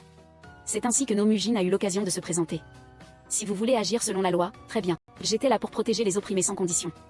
L'avocat du travail No Mu-jin était également présent pour sauver tout le monde. Il s'est avancé devant le responsable de l'école. Il l'a accusé d'avoir divulgué publiquement les notes, ce qui constitue une diffamation. Et d'avoir abusé de son pouvoir pour mépriser les travailleurs. Sans compter la destruction des biens d'autrui, car ce pocket n'était pas bon marché. Ce type restait têtu. Il a dit que personne ici n'avait le droit de parler, alors la mère de No Mu-jin a demandé, « Nous n'avons pas le droit ?» Nous sommes tous des êtres humains libres de nous exprimer, et pourtant nous n'avons pas le droit. Est-ce que ça en vaut la peine de faire tout ce qu'ils nous disent de faire? Plus nous subissons d'oppression, plus ces types s'enfoncent. Elle a commencé à lui poser des questions tirées des sujets d'examen qu'ils avaient distribués. Savait-il ou non? Le chef était alors embarrassé et ne savait pas comment répondre. La mère de No Mu-jin lui a même demandé s'il connaissait la chanson de l'école. Il a répondu que personne ici ne s'était jamais soucié de ces chansons stupides. C'est à cause de cette phrase qu'il allait bientôt être confronté. Monsieur Jang Gun a commencé à chanter et s'est levé. De plus, les autres concierges avaient également appris cette chanson juste pour renverser la situation dans le tableau d'affichage. Par hasard, ces événements ont également été vus par un éditeur qui était un ancien élève de l'université coréenne. Il a exigé de travailler immédiatement avec la direction de l'université. Les anciens élèves de l'université coréenne sont également rapidement arrivés sur place. Tous étaient des figures influentes du monde des affaires et étaient indignés de savoir que leur alma mater était aussi corrompu. Ils ont exigé que l'université prenne des mesures immédiates, car cette affaire non seulement dénigrait l'origine de ces hommes d'affaires, mais les insultait également. Le directeur n'a eu d'autre choix que d'annoncer que toutes les erreurs étaient celles de l'école. Il a promis de régler cette affaire en profondeur. Pour fêter ça, les deux jeunes frères ont invité No Mu-jin à manger, mais ils n'avaient pas très envie de manger. « Rends-les » a-t-il dit. Soudain, le jeune frère Gong-yu a fait une farce. « Regarde, Wisu, juste un clin d'œil et tu me manques déjà. » Alors qu'il allait bien, il a soudainement commencé à faire des bêtises, on ne sait pas ce que c'était. Elle était en colère. Finalement, No Mu-jin a pu rendre justice à l'amie de sa mère. Elle lui était infiniment reconnaissante, et de plus, la personne qui avait été renvoyée, Madame Ron, était également revenue. No Mu-jin a dit qu'elle pouvait maintenant reposer en paix. « Je prendrai aussi soin de la fille de Mu. » La mère de No Mu-jin, voyant cette scène, s'est sentie un peu inquiète. Pourquoi diable parlait-il au vide? Soudain, Madame Ron a révélé un petit secret à No Mu-jin. Elle a dit qu'il comprendrait une fois rentré chez lui. Pendant ce temps, dans la zone de repos des concierges, tout le monde célébrait le retour au travail de leur ami Monsuk. Tous ont crié ensemble, « Bienvenue, Monsuk est de retour !» De retour à la maison, la mère de No Mu-jin a également poussé un soupir de soulagement car son ami pouvait enfin se reposer. Elle en a profité pour appeler son sel à manger, mais il n'y a pas eu de réponse. À ce moment-là, No Mu-jin s'est souvenu que plus tôt dans la journée, Madame Ron lui avait dit en secret que ce n'était pas du sel mais du poivre. Il l'a dit à sa mère, en effet, l'appel a fonctionné.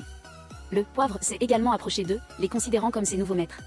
Alors qu'ils se préparaient à sortir, ces deux jeunes frères ont appelé, disant à No Mu-jin de se dépêcher d'aller à l'hôpital car ils étaient blessés. Mais une fois arrivé à l'hôpital, No Mu-jin a immédiatement rencontré son ami du dépanneur.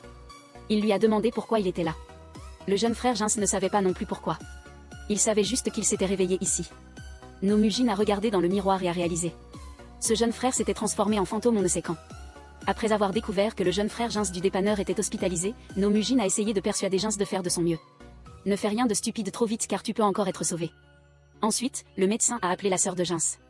Elle a dit à No Mu-jin que quelqu'un de Zimu était venu plus tôt. Auparavant, la sœur de Jins avait également reçu un message de son frère lui disant qu'il avait trouvé un emploi et qu'elle n'avait plus à s'inquiéter. No Mu-jin lui a demandé si elle savait si son frère était malade. Il voulait également savoir pourquoi Jins avait eu un accident vasculaire cérébral au travail.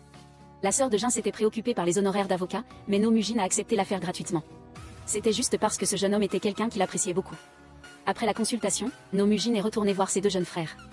Il a découvert que ces deux-là avaient l'intention de filmer un vlog mukbang et avaient été hospitalisés à cause d'une intoxication alimentaire. Actuellement, No Mu-jin leur a également parlé de sa situation. Cette fois, il a rencontré l'esprit du jeune homme du dépanneur. Le jeune Gong-yu était curieux, non seulement son frère aîné voyait les esprits des morts, mais il pouvait aussi voir les esprits des malades errants. No Mu-jin ne savait pas non plus. Actuellement, il ne voyait même pas où se trouvait le jeune Jins. Il était hanté par l'expression de pression de ce jeune homme.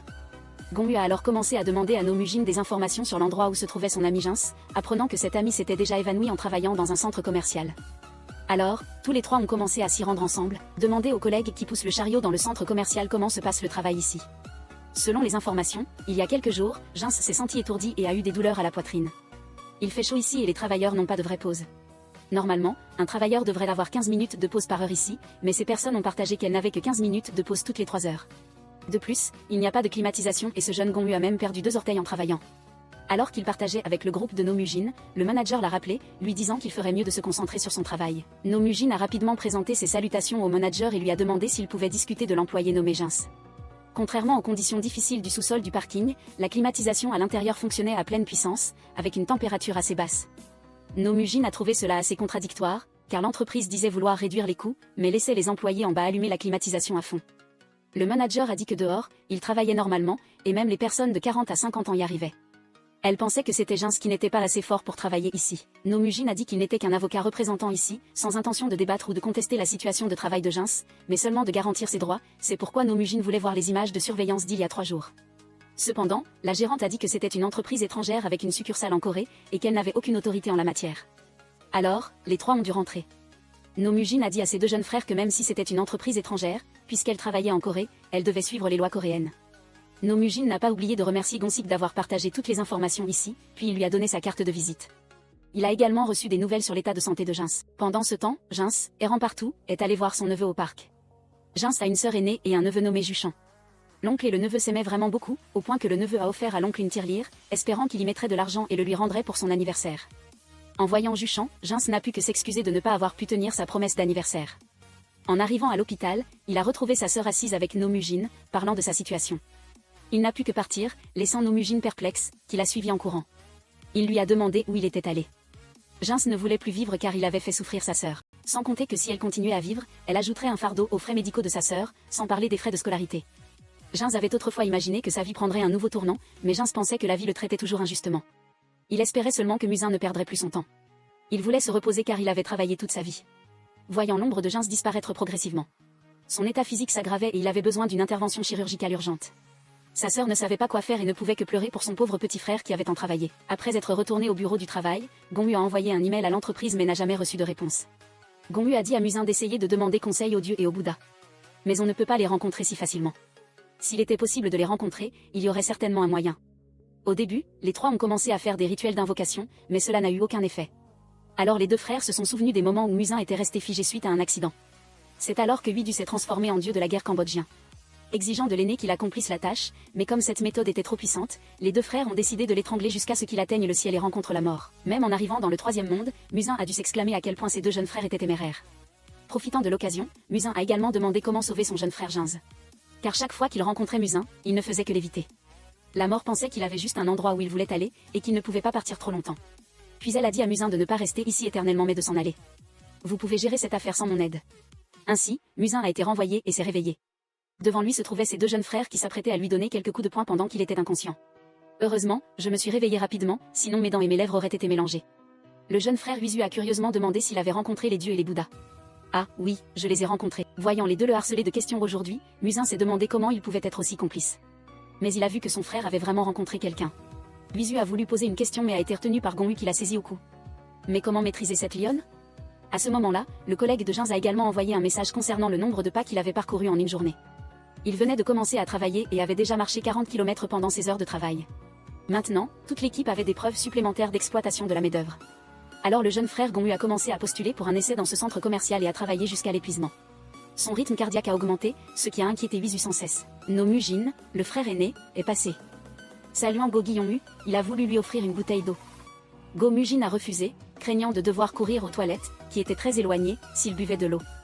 De plus, aujourd'hui, le centre commercial était bondé, donc Nomujin n'osait ni se reposer ni boire un peu d'eau. Par ce temps de 36 à 39 degrés sans eau dans le corps, son rythme cardiaque élevé était une preuve suffisante que cet endroit n'était vraiment pas bon. Le frère aîné Nomujin a même délicatement rappelé à Wizu de s'éloigner avant de filmer, de peur d'être repéré. Pour compenser, il a rappelé Go Guillonmu. Il lui a demandé une compensation bien qu'il n'ait rien fait. Heureusement Wizu, qui était à proximité en train de filmer, a également enregistré la scène de son imposture. Il l'a menacé de le poursuivre en justice s'il continuait à demander une compensation. Ce qui a effrayé l'homme et l'a fait s'enfuir.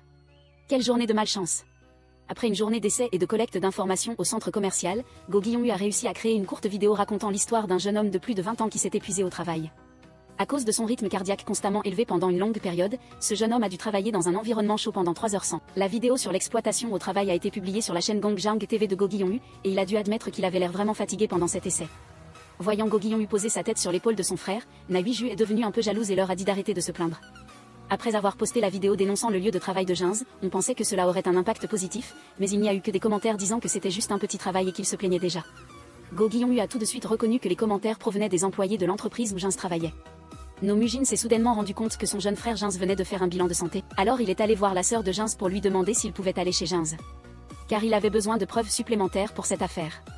Musin voulait trouver son certificat médical et pensait qu'il serait utile. Après avoir obtenu l'adresse, les 3 Musins se sont immédiatement rendus chez Junz. Ils ont constaté que Junz était vraiment bon élève, avec de nombreux diplômes différents. Après une recherche, ils ont trouvé le certificat médical de Junz, qui montrait que tous ces indicateurs étaient très normaux avant de commencer à travailler dans ce centre commercial. Nous sommes donc tous rentrés à la maison pour réfléchir à la manière de prouver d'autres preuves concrètes. Huizu a soudainement appelé tout le monde, disant qu'un pompiste avait commenté qu'il avait déjà recruté ce garçon qui avait eu un AVC, et qu'il était très triste d'apprendre qu'il était malade. Le lendemain, le personnel du centre commercial a envoyé un email au groupe de Musins. Parce que certaines personnes sur les réseaux sociaux avaient trouvé le compte privé du PDG et leur avaient envoyé un message direct à ce sujet. Et comme le problème était grave, le PDG a accepté de fournir les images de surveillance, et ils ont également accepté de rembourser les frais médicaux. C'était vraiment la meilleure nouvelle de la journée. En entendant cette nouvelle, Mujin s'est empressé de la rapporter à la sœur de Junz, lui disant qu'elle n'avait plus à s'inquiéter des frais médicaux. Toute la famille de Junz est également venue lui rendre visite, son neveu Juchan était à côté, espérant qu'il se réveillerait bientôt pour jouer avec lui, puis il a placé le robot préféré de Junz à côté de lui. Quand ils sont partis, Junz est réapparu, laissant Mujin se demander où il était passé pendant tout ce temps. Junz a dit qu'il était juste allé là où il devait aller, apprenant à être un oncle cool devant son neveu Juchan. Mujin souhaitait pouvoir donner une bonne correction à son jeune frère pour le faire revenir à la raison. Ce n'est qu'en se réveillant vraiment que Junz pourrait devenir un oncle cool aux yeux de son neveu. Alors, pour aider Junz à se sentir mieux, Musin l'a emmené faire un tour en décapotable. Le jeune homme, curieux, a demandé comment quelqu'un qui n'avait même pas assez d'argent pour payer ses courses au dépanneur pouvait avoir une voiture aussi luxueuse. Musin lui a dit de devenir avocat du travail comme lui. C'était un peu difficile à croire. Musin a partagé qu'il avait lui-même été dans une impasse similaire à celle de Junz. La vie semblait étouffante et assez sombre. Cependant, au bout du chemin, il y aurait de la lumière. Une fois arrivé à la plage, Junz était enthousiaste car il n'avait jamais vu une scène aussi belle directement auparavant. Pendant ce temps, Go Guillon-hu et Na Huiju sont allés voir le propriétaire de la station-service qui avait embauché Junz. Devant la caméra, il a exprimé son indignation qu'une personne aussi travailleuse soit critiquée sur les réseaux sociaux. C'est pourquoi il devait prendre la défense de personnes ainsi intimidées. Ceux qui ne savaient rien ne savaient que commenter des bêtises sur les réseaux sociaux. Pendant l'enregistrement, de nouveaux commentaires sont apparus, mais cette fois plus positifs. Tous les anciens employeurs de Junz sont venus le défendre. Ils ont dit qu'il était une personne discrète et qu'il traitait très bien ses collègues. Tout le monde s'est senti en colère après avoir entendu cette nouvelle, contrairement aux commentaires négatifs du centre commercial au début. Junz et Mujin, quant à eux, profitent confortablement d'un moment qu'ils n'ont pas eu depuis longtemps. Mujin dit qu'ils devraient manger du poisson cru maintenant qu'ils sont là, ou du moins manger du poulet à la rivière Han. Il lui a promis, alors il doit vite se réveiller. Junz a dû s'incliner devant sa persévérance. Tant qu'il n'aura pas atteint son but, il ne lâchera pas son jeune frère. Il faut admettre que son jeune frère est plutôt beau quand il sourit. Junz dit qu'il a toujours été beau. Après un moment, Mujin l'invite à travailler sous sa direction. Le cabinet d'avocats spécialisé en droit du travail sera dirigé par Mujin. Il est très bon dessinateur, mais il ne faut y penser que quand il sera vraiment grand. Il semble avoir éteint les rêves de son frère aîné. Les commentaires positifs de Go Guillon-hu se sont multipliés. Voyant cela, la sœur de Junz ne souhaitait que le prompt rétablissement de son frère. Et puis l'affaire de l'AVC de Junz a rapidement été portée à la télévision par l'intermédiaire de l'ami de Go Guillon-hu, Jeon Jin. Ce qui l'a fait admettre que son ami était vraiment joli à l'écran. Na Huiju, un peu jalouse, a pris la main de Go Guillon-hu, donnez-lui un peu de tact quand il est devant la personne qu'il aime entendre. Pourquoi ne fait-il que louer les autres? Go Guillon-hu a immédiatement demandé un peu de la perspicacité de Go Guillon-hu. Maintenant, laisse-moi te rendre un peu de la tienne, que ces deux-là se mettent vite ensemble, pour que les gens n'aient pas à attendre longtemps. Soudain, une notification est apparue sur le téléphone, une célébrité avec 10 millions d'abonnés avait partagé la vidéo. Les deux se sont étreints avec enthousiasme, débordant de joie. C'était vraiment moins gênant que d'habitude pour tout le monde. À l'hôpital, grâce aux efforts de ses proches et de lui-même, Junz s'était également réveillé devant son neveu et sa sœur. Le lendemain, alors qu'il faisait les courses pour fêter le réveil de Junz, Huiju a sérieusement demandé à Gongyu d'arrêter leur relation ambiguë. Pensant qu'il avait fait quelque chose pour la contrarier, il ne savait pas qu'elle voulait simplement qu'ils mettent fin à l'incertitude et deviennent des amoureux. Le premier jour où ils se sont aimés, Go Guillon-hu s'est demandé pourquoi elle avait pris cette décision. Na Huiju a alors raconté qu'il avait rempli les 5 conditions qu'elle s'était fixées. La première était d'avoir réussi à échapper à l'hôpital en enlevant la blouse bleue. Deuxièmement, ses efforts en poussant le chariot. Troisièmement, sa prononciation anglaise parfaite en contactant le PDG du centre commercial. Quatrièmement, avoir inséré la pièce pour Junz pour le neveu de ce dernier. Et la dernière était lorsque Go Guillon-hu a parlé sincèrement à la mère de Lee Min-uke. Cela s'est passé il y a un bon moment, mais Na Huiju en était toujours ému. Alors Go Guillon a serré Na Huiju dans ses bras. Tu es tellement charmante, a-t-il dit. Ces deux-là ne connaissent sûrement pas le vieil homme. Maudit soient ses amoureux. Pendant que tout le monde célébrait la sortie de l'hôpital de Ginz, ces deux-là ont carrément rendu public leur relation. Ce qui a fait que l'aîné a tout de suite pensé à un conte de fées. Après la célébration, les quatre ont commencé à faire du vélo ensemble. Soudain, un visage familier a fait que No Mujin a immédiatement reconnu la mort. Alors il a crié à tout le monde de poursuivre cette divinité inconnue, ni bonne ni mauvaise. Depuis l'affaire Ginz, le cabinet d'avocats de No Mujin était aussi vide qu'un temple désert. Personne ne venait pour des rendez-vous, ce qui a rendu tout le monde au chômage. C'est alors que l'ancien ami avocat de No Mujin l'a appelé de l'hôpital. Il lui a demandé de passer le voir car il avait eu un accident. Les deux jeunes frères furent soudain curieux, ne pensant pas que leur grand frère autiste avait un ami. Arrivé à l'hôpital, son vieil ami avocat présenta No Mujin à tout le monde comme un avocat du travail. Il n'a pas hésité à faire le long chemin pour me rendre visite. No Mujin, poussant le chariot, lui dit « Je savais que tu finirais par avoir un problème à cause de l'alcool. » No Mujin ne put que conseiller à son ami d'arrêter de boire et de vivre plus prudemment. En sortant de l'hôpital, No Mujin rencontra soudain un groupe d'ouvriers hurlant « Au feu !» Au feu, en se traînant jusqu'à l'hôpital. Il comprit immédiatement qu'il y avait une nouvelle affaire pour faire une vidéo à publier sur YouTube. Revenons un peu en arrière, ces travailleurs étaient des ouvriers dans l'entrepôt d'un entrepôt. Parmi eux se trouvait un ouvrier assez jeune, comme un nouveau venu. Tout le monde lui conseillait de travailler dur ici car le salaire était plutôt bon. Soudain, de la fumée a éclaté devant la porte, ce qui a attiré l'attention du jeune homme. Les autres l'ont vu rester immobile. Quand ils ont commencé à faire attention, ils ont seulement vu que le feu s'était déjà propagé. À l'extérieur, d'autres ouvriers ont également commencé à voir de la fumée. Ils ont rapidement couru pour informer le directeur de l'usine. Puis il a rapidement fait sortir tout le monde pour éteindre le feu. Comme l'usine n'était pas équipée de matériel de lutte contre l'incendie spécialisé et n'était pas isolée, le feu s'est propagé très rapidement. De plus, l'extincteur était trop vieux pour être utilisé. Soudain, alors qu'une personne essayait d'utiliser l'extincteur, celui-ci a explosé, la tuant instantanément devant tout le monde. Le gérant, paniqué, a crié à tout le monde d'essayer d'éteindre le feu, puis il est parti en voiture. Les personnes à l'intérieur, incapables de s'échapper, ont suffoqué jusqu'à la mort. C'est alors que, tandis que les deux jeunes frères déjeunaient à la maison, No Mujin a appelé tout le monde à l'intérieur. Les deux jeunes frères se sont demandé s'il y avait un fantôme ici. Non, pas seulement un fantôme, mais toute une troupe. La télévision a également diffusé des informations sur l'incendie récent de l'entrepôt. Selon les informations, aucun travailleur n'était autorisé à avoir de téléphone portable sur son lieu de travail, donc personne n'a pu appeler les pompiers à temps. Tout le monde au bureau était triste. Ils ont commencé à blâmer le manager Choi. Certains avaient des femmes et des enfants en bas âge qui les attendaient à la maison. Go Guillon a découvert que des incidents similaires s'étaient produits quelques années auparavant. Ils n'avaient pas équipé de matériel de prévention et de lutte contre les incendies pour réduire les coûts, ce qui avait entraîné une propagation rapide du feu et de nombreux décès. Ensuite, ils ont réclamé l'assurance pour les dommages et l'entrepôt incendié. Ce sont vraiment des entreprises qui contournent la loi. Tandis que Na Huiju avait mal à la tête, No Mujin l'a arrêté. Il leur a dit que toutes ses places étaient prises. Selon l'enquête de Go Guillon, il est rare que de telles affaires soient résolues. Mais No Mujin a assuré à tout le monde que les coupables seraient certainement punis. Quant à l'entreprise derrière l'entrepôt, les dirigeants de la société de construction Myengeom avaient prévu de neutraliser le directeur Choi chez lui. Même après 20 ans de travail là-bas, le directeur n'avait pas beaucoup confiance en lui et voulait étouffer l'affaire jusqu'au bout. Le directeur Choi, quant à lui, ne savait pas comment gérer cette affaire. La police ne pouvait que lui conseiller de rentrer chez lui et de se préparer aux poursuites civiles. Mais en sortant du commissariat, le directeur Choi a été embarqué dans une voiture par les hommes de la société de construction. Il ne savait que recevoir des informations sur l'élimination du directeur Choi et être payé pour leur travail. Sachant qu'il était en danger, Choi n'a pas laissé faire et a délibérément semé le trouble. Il a fait zigzaguer la voiture dans les rues juste pour pouvoir rentrer chez lui. Après une lutte, il a réussi à ouvrir la portière et à rouler dehors. Il a ensuite réussi à échapper à son arrestation. Pendant ce temps, les travailleurs décédés dans l'incendie sont restés au bureau de No Mujin, curieux de savoir pourquoi ils ne pouvaient pas quitter les lieux.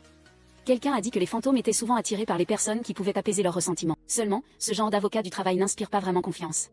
No Mujin, qui dormait, s'est levé en se sentant très mal à la tête, demandant aux autres pourquoi il restait là. Quelqu'un a répondu qu'il avait essayé, mais qu'il était finalement revenu ici. Les deux jeunes frères vengeurs sont alors arrivés. Ils ont montré à No Mujin la vidéo de la nuit dernière où deux individus avaient enlevé un homme à la sortie du poste de police. La vidéo montrait également l'homme tentant de s'échapper du véhicule dans les rues. Les fantômes, en voyant cela, ont immédiatement reconnu le directeur Choi, celui qui les avait abandonnés à mourir dans l'incendie. Pendant ce temps, le directeur de l'entreprise de construction était furieux contre ses subordonnés. On lui avait déjà dit avant, mais il ne peut toujours pas attraper ce manager. S'ils ne peuvent pas faire le travail, qu'ils aillent tous en enfer ensemble. Pendant ce temps, No Mujin et les jeunes frères ont commencé à déduire. Il est possible que le directeur Choi ait été arrêté parce qu'il était accusé de ne pas avoir rempli correctement ses obligations en matière de prévention des incendies.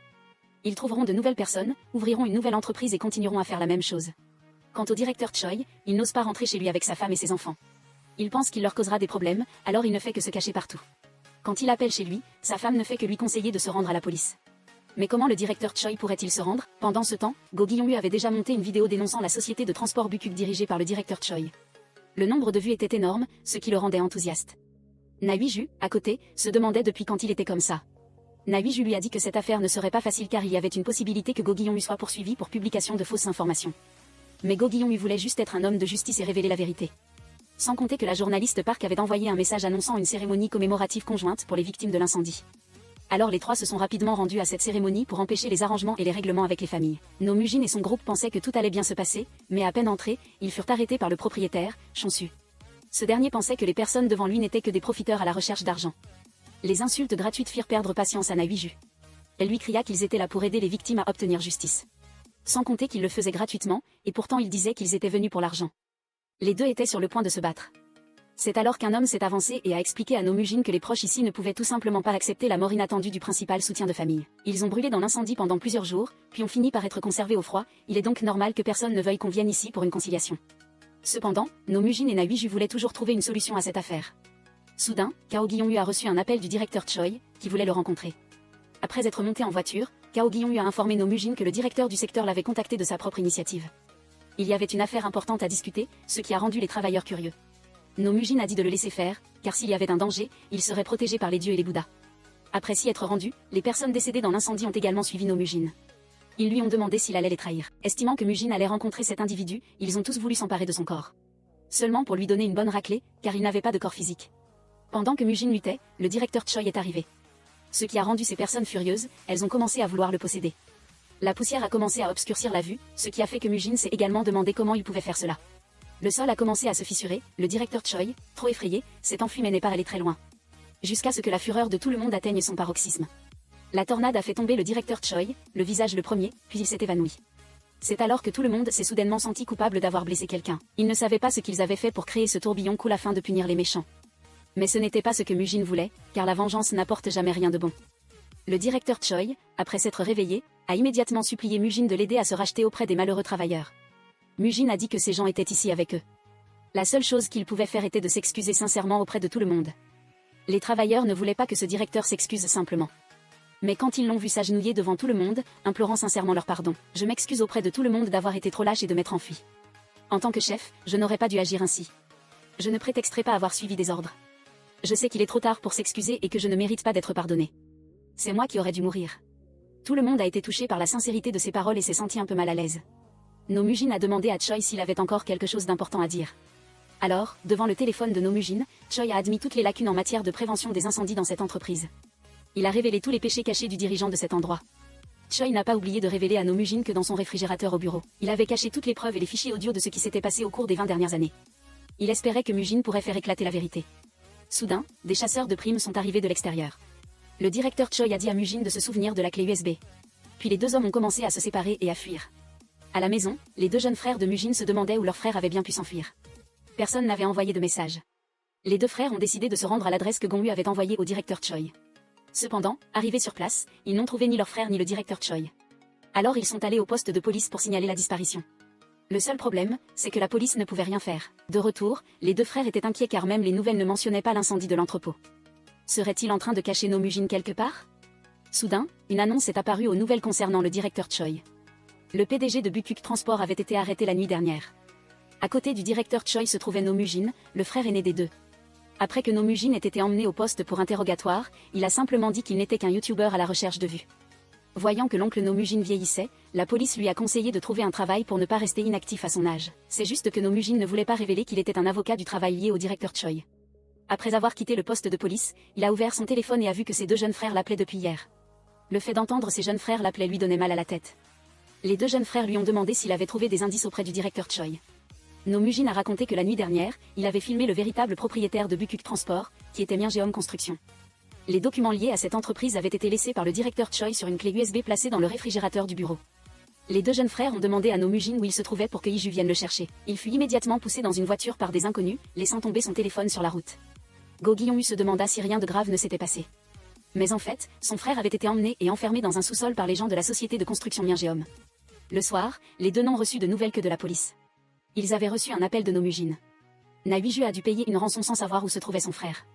Mais tant pis, allons d'abord chercher la clé USB chez Bukuk Transport. Après le réveil de Nomujin, le tableau d'affichage diffusait des informations sur les familles des victimes décédées dans l'incendie de l'entrepôt de Bukuk. Ces personnes ont été stupéfaites de voir apparaître les membres de leur famille dont elles s'étaient éloignées depuis longtemps. Alors qu'aujourd'hui, ils reviennent pour hériter de l'argent comme si de rien n'était. Vraiment, ils exploitent jusqu'à la moelle. Ces gens ne savaient pas si Nomujin avait été éliminé. Ils craignaient que les hommes engagés par l'entreprise de construction éliminent Nomujin pour étouffer l'affaire. Un moment plus tard, la bande de gangsters est revenue. Devant Nomujin, ils lui ont demandé s'il se souvenait de quelque chose. Les deux avaient sûrement une raison de se rencontrer. Nomujin a chuchoté à l'oreille de l'homme. Cette fois, le directeur Choi s'est trompé de rôle. Alors Nomujin a été frappé plusieurs fois par le gangster. Il a été frappé des deux côtés du visage pour équilibrer, puis il s'est évanoui. Quant au directeur Choi, il était actuellement devant le procureur. Le directeur Choi lui a demandé si, en supposant que Kim Myung-gan de Myungjeom Construction était le véritable propriétaire de Bukuk, cela changerait quelque chose. Le procureur a assuré au directeur Choi que l'affaire serait suspendue et réexaminée. La responsabilité serait transférée à Myungjeom. Il y aurait une enquête approfondie sur l'incendie. La loi pourrait également être modifiée. Le directeur Choi a soudainement ajouté qu'il détenait un enregistrement et des preuves de sa retraite et du fait qu'il avait reçu de l'argent pour gérer cet entrepôt. Une clé USB dans le réfrigérateur de son bureau contenait des preuves de tout cela. Après avoir recueilli toutes les informations, le procureur a montré son vrai visage. Maintenant, le réalisateur Choi pourrait aller en prison pour les prochaines années. Et soyez assurés qu'il ne peut pas toucher au président Kim. Il s'est avéré que ce procureur était un homme de MyONG Construction. Il est venu ici pour obtenir des informations sur ce que le réalisateur Choi détenait encore. S'il pouvait dire ce qu'il savait par la fin, il semblait que Mujin ne voulait pas dire un mot. Le subordonné a jeté les baguettes et le hako avec irritation. Il a continué à s'asseoir à table, ignorant que ces baguettes seraient accidentellement la clé de l'évasion de Mujin. Ainsi, pendant que le groupe était occupé à chanter au karaoké, Mujin a pris les baguettes et a lentement coupé la corde qui le liait pour s'échapper. C'est ainsi que lorsque ce groupe de personnes a reçu l'ordre de chercher la clé USB dans le bureau du directeur Choi, Mujin s'était également échappé, et comme il avait un peu faim, il a mangé un hako qui se trouvait là. Pendant ce temps, à la société de construction de MyONG, il était frustré de savoir que les avocats qu'il avait engagés n'avaient rien pu faire, même s'il avait dépensé de l'argent pour les bloquer. Ce groupe a immédiatement proposé au directeur un moyen d'étendre un réseau bénéfique pour l'entreprise, à savoir profiter de la collaboration avec la députée Moon. Elle est une personne qui promeut des politiques favorables aux entreprises pour gagner les faveurs des PDG. Il suffit de la contacter pour prévenir toute nuisance future de la part de ces fauteurs de troubles. Le directeur a donc vu l'avantage et l'a immédiatement fait venir pour négocier des affaires avec lui. La nuit venue, Gongyu et Wisu sont arrivés à la société de construction, ont fait irruption à l'intérieur et ont commencé à chercher le bureau du directeur Choi, jusqu'au bureau du PDG. Les deux sont entrés, ont verrouillé la porte et ont commencé à chercher le réfrigérateur dont le directeur Choi avait parlé. En l'ouvrant, ils ont trouvé beaucoup de choses à l'intérieur. Après avoir cherché un moment, Wisu a soupçonné que quelqu'un l'avait déjà pris, quand Gongyu a ouvert la boîte de pâte de piment et l'a trouvée à l'intérieur, mais les gens de la société de construction étaient également arrivés. Les deux se sont immédiatement enfuis quand Wisu s'est soudainement arrêtée et a jeté des objets sur le groupe, un peu confuse quant à la raison pour laquelle elle ne s'était pas enfuie. Elle s'est arrêtée pour jeter des objets sur ce groupe, et après avoir fini de lancer, elle a essayé de sauter. Gongyu a dit « Saute, je peux t'attraper ». Finalement, Wisu est tombée, elle a jeté Gongyu dans les buissons. Puis elle a serré la tête du gangster, c'est vrai, avec une protection comme ça, tu n'as pas à t'inquiéter. Les deux sont rapidement retournés à la voiture, s'échappant ainsi sans savoir que la clé USB était tombée. C'est vrai, pas besoin de chercher, les choses tombent entre les mains, Wisu se demandait pourquoi ils étaient si heureux. Gongyu a alors réalisé que la clé USB qu'elle tenait n'était plus là, c'était vraiment une perte de temps. De retour à la maison, Mujin était au téléphone quand il a réalisé que ses deux jeunes frères le tenaient. Le voyant un peu agacé, les deux ont demandé. Mais Mujin ne voulait pas raconter et a caché la vérité, en demandant au passage si les deux jeunes frères avaient trouvé la clé USB. Gongyu a alors raconté le processus depuis le moment où ils sont allés la chercher jusqu'à leur retour à la voiture, le résultat étant un groupe de voyous luttant avec Wisu. Et ils ont également obtenu la clé USB. Les deux jeunes frères se sont également demandé comment Mujin avait pu échapper à l'enlèvement par ce groupe de personnes. Mais Mujin était un peu fatigué et a dit aux deux de se reposer d'abord. De retour à la maison, Mujin était comme une personne perdue, ne voulant parler ou interagir avec personne. Pendant qu'il déjeunait, il a entendu la nouvelle à la télévision, le directeur Choi s'était suicidé. La personne impliquée dans l'incendie qui a fait 8 morts a laissé Mujin ne pas savoir quoi faire. Ses deux jeunes frères, Gongyu et Wisu, le savaient aussi. Comment trouver la justice maintenant? Le témoin s'est suicidé. Même les preuves ont été perdues par ses subordonnés, Mujin a perdu son esprit de combat. Il voulait juste dormir pour tout oublier, il ne pouvait pas dormir dans son lit et est allé sur le canapé. Les victimes se sont interrogées, l'une d'elles a dit qu'il devait se sentir impuissant parce que les témoins et les preuves avaient disparu. Il a fait de son mieux, et jour après jour, son frère Gongyu a appelé mais Mujin n'a pas répondu. Soudain, Mujin s'est levé, comme s'il avait décidé de faire quelque chose. D'abord, il est allé aux funérailles du directeur Choi pour présenter ses condoléances à la famille du témoin. Ensuite, il s'est assis à côté du fils du directeur, lui demandant des nouvelles du garçon. Il a promis à l'enfant de lui acheter une console de jeu, car c'était le dernier souhait du directeur Choi avant d'être poursuivi. Les ouvriers se sentent un peu coupables maintenant. Au début, ils voulaient juste des excuses, mais ils n'ont pas pensé que pour les faire taire, les choses iraient aussi loin. Au moins, ils se sentaient respectés. Mais le coupable qui méritait d'être puni était toujours dehors, libre. Cependant, quelqu'un a découvert que des voyous étaient à l'extérieur. Personne ne savait ce qu'il ferait ici. Mujin était curieux. Il a demandé à l'ouvrier ce qui se passait. Il s'est avéré que ce groupe voulait rencontrer la députée Moon Jong-un. Ce soir-là, Mujin est rentré chez lui pour trouver des informations sur elle. Il a appris qu'elle était une personne qui avait tendance à tout faire dans l'intérêt des entreprises plutôt que dans celui des travailleurs. Si le PDG de Myeongum la rencontrait et obtenait des fonds, alors chaque fois qu'il y aurait de nouvelles victimes comme les gens ici, personne ne pourrait rien leur faire. Les ouvriers ne savaient pas quoi faire, comme s'ils étaient en colère. Mujin a réalisé qu'il y avait encore un moyen. Cependant, il ne pouvait pas impliquer ses deux jeunes frères dans cette affaire. Voyant leur frère aîné en costume, les deux jeunes frères étaient curieux de savoir s'il était allé aux funérailles du directeur Choi. Si seulement il n'avait pas perdu la clé USB aux mains des méchants ce jour-là. Mujin a dit à ses deux jeunes frères d'abandonner cette affaire. Parce que tout le monde était déjà vaincu. Il ne voulait pas exposer la vérité. Il fallait juste se taire.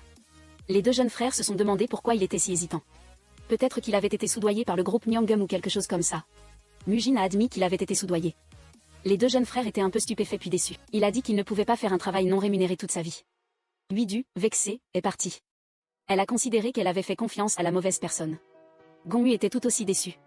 Mais c'était ce que Mujin devait faire. Car l'affaire qu'il voulait résoudre cette fois ne pouvait pas impliquer ses deux jeunes frères. Et cela nécessiterait l'aide des âmes ici présentes. Lors de la négociation et de la signature entre le PDG Choi et la députée Moon, Mujin s'est rendu à la Myeongum Corporation, se préparant pour la bataille finale.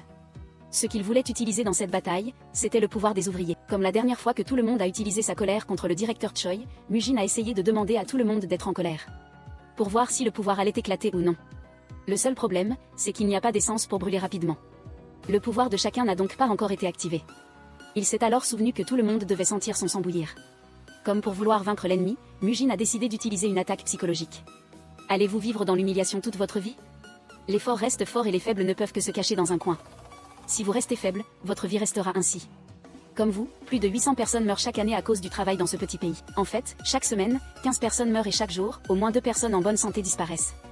Pourquoi personne ne trouve cela étrange et n'accepte-t-il pas cette réalité absurde et irritante? Peut-être êtes-vous trop à l'aise avec une vie où vous obéissez à tout ce qu'on vous dit. Ce groupe de personnes a commencé à bouillir de rage. C'est exactement l'effet que Mujin voulait. N'oubliez pas ce sentiment. Ainsi, pendant que le PDG de la société de construction et la députée Moon négociaient leur coopération, Mujin est arrivé avec son armée de super-pouvoirs, déclarant qu'il était la mort et qu'il entraînerait tous ces gens en enfer. Les autres pensaient que Mujin venait faire le clown. Il a alors utilisé son pouvoir de tremblement et a commencé à dénoncer les crimes du directeur Kim. Il l'a forcé à admettre qu'il était à l'origine de l'incendie du transporteur Bukuk, qui a coûté la vie à 8 innocents. Ensuite, il a utilisé l'argent pour forcer les proches désespérés à accepter de régler l'affaire. De plus, cet homo a également conspiré avec des politiciens pour protéger ses intérêts et se défendre. Quelqu'un a tenté d'intercepter Mujin, mais il l'a immobilisé au mur avec des lianes, lui disant « Réponds, Kim Myon géant, la prison ou l'enfer ?»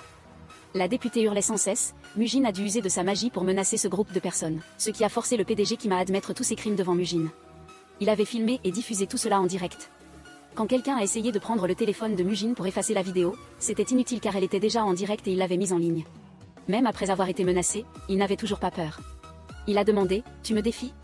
Essaie de faire sortir tous ces fantômes ici, petit morveux. » Dès qu'il a fini de parler, le sol a de nouveau tremblé, et les fenêtres ont commencé à se fissurer. Il semble que pardonner à un criminel ait été ma décision la plus stupide, quand il a vu ces gens effrayés et voulant se rendre. Mujin a alors dit aux ouvriers de s'arrêter, mais en vain. Ils n'ont rien fait, mais un tremblement de terre s'est réellement produit. Dès que les deux frères se sont précipités, la pièce s'est également effondrée. Après l'effondrement de la maison, Mujin s'est réveillé et s'est demandé pourquoi ses deux jeunes frères étaient là. Gongyu a raconté que depuis que leur frère aîné avait été enlevé, il avait secrètement installé un localisateur. Cette maison s'effondrait progressivement de l'extérieur. Les autres, effrayés, ont couru vers l'ascenseur, qui s'est effondré immédiatement. Le PDG Kim s'est demandé pourquoi ce bâtiment nouvellement construit s'était effondré si facilement. La députée Moon, à l'intérieur, appelait à l'aide, espérant que quelqu'un pourrait la sauver. Le groupe du directeur Kim a essayé, mais en vain. Lui ne savait que donner des ordres de l'extérieur. Quelqu'un a accusé Mujin, disant « C'est à cause de toi que le bâtiment s'est effondré comme ça. » Mujin a répondu « N'est-ce pas plutôt parce que vous aimez vider les fondations de l'ouvrage ?» Les deux parties se sont disputées sans cesse, jusqu'à ce que la députée Moon hurle qu'ils arrêtent. « Sauver des vies est bien plus important maintenant, » a dit Mujin, et il a immédiatement cherché une barre de fer près de la porte. Il l'a utilisée pour soulever les briques qui bloquaient la jambe de la députée, et ces salauds ont dû tirer encore plus fort pour qu'elle puisse enfin retirer sa jambe.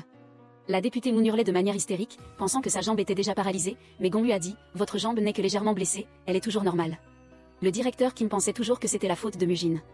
Son jeune frère Gong lui a dit qu'il ne savait que faire travailler ses employés jusqu'à l'épuisement. C'est pour cela que ce bâtiment est si facile à ébranler et à effondrer. À peine avait-il fini de parler que la maison a recommencé à trembler. Un subordonné a dit au directeur de monter sur le toit car il y avait un héliport. Alors tout le monde a commencé à courir. Ignorant la députée, qui, craignant de mourir, s'est accrochée à Gong en lui demandant de l'aider. Ainsi, les 4 se sont aidés mutuellement à suivre les autres jusqu'à l'héliport. Pendant qu'ils marchaient, Mujin a dit que c'était elle qui était venue ici pour approuver les sales affaires de ce directeur. Il semble que la députée n'ait pas encore réalisé qu'elle était exploitée par le directeur. Une fois tout le monde arrivé sur le toit, la députée a demandé au directeur comment il avait construit ce bâtiment de manière si bâclée pour qu'il soit sur le point de s'effondrer alors qu'il n'était même pas encore inauguré. Pendant qu'ils se disputaient, le subordonné a informé le directeur Choi que les pompiers ne pouvaient pas envoyer d'hélicoptère car le bâtiment n'était pas enregistré. Il a réprimandé son subordonné, réalisant que pour réduire les coûts, il avait bâclé les choses, pensant que tout irait bien plus tard, et c'est pourquoi il n'y avait pas d'hélicoptère maintenant. Même la députée a voulu appeler les pompiers, mais elle a également été raccrochée parce que les pompiers ne pouvaient pas désobéir aux ordres. Le sol a recommencé à se fissurer. Le groupe n'avait plus qu'à descendre les escaliers. Cependant, en bas, il y avait un grand feu qui dégageait de la fumée, donc le groupe n'avait d'autre choix que de retourner à l'endroit précédent. Maintenant, le directeur Choi était victime de son propre travail bâclé. Il ne pouvait que réprimander son subordonné en lui demandant quoi faire alors que la situation actuelle ne permettait pas de faire grand-chose d'autre. 2 ouvriers sont même arrivés en courant pour dire que le système d'alarme incendie avait été désactivé simplement parce que l'entrepreneur voulait construire rapidement.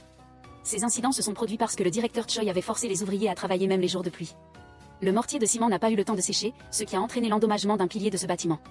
Les personnes derrière l'affaire du contrat se sont plaints. Ces misérables ouvriers ne savent rien. Connaissez votre place, car c'est moi qui vous paie. Mais dans une situation où le feu se propage et le bâtiment s'effondre, Herberry sont égaux. Les 2 parties étaient sur le point de se battre quand de la fumée s'est échappée de l'ascenseur. Tout le monde a essayé d'utiliser des serviettes et des vêtements pour bloquer l'ascenseur. Puis ils ont commencé à critiquer le directeur, lui demandant pourquoi il avait laissé de telles choses arriver. C'est vrai, il a trop mangé. Il a même dévoré sa propre voie de survie. Le jeune Gon lui a reproché au directeur de s'être goinfré et d'être devenu obèse, tout en prétendant être Chubby. C'est un sacré Chubby qui a même mangé le noyau du bâtiment, au point que tout le groupe est sur le point de mourir. Mujin s'est alors tourné vers les 2 ouvriers et leur a demandé s'il y avait un moyen de s'en sortir. S'il y en avait eu un, ces 2-là ne seraient pas là. Car ce Chubby a même mangé les lignes de lutte contre l'incendie. La députée a commencé à se plaindre. Si seulement je pouvais sortir d'ici, je durcirais les lois sur la sécurité au travail et punirais sévèrement ceux qui violent les lois sur les accidents. Gardez votre argent sale pour nourrir votre corps de Chubby. Le bâtiment a commencé à pencher. Le sol s'est ouvert, faisant que le directeur s'est accroché à l'ouvrier et a échangé sa place avec lui.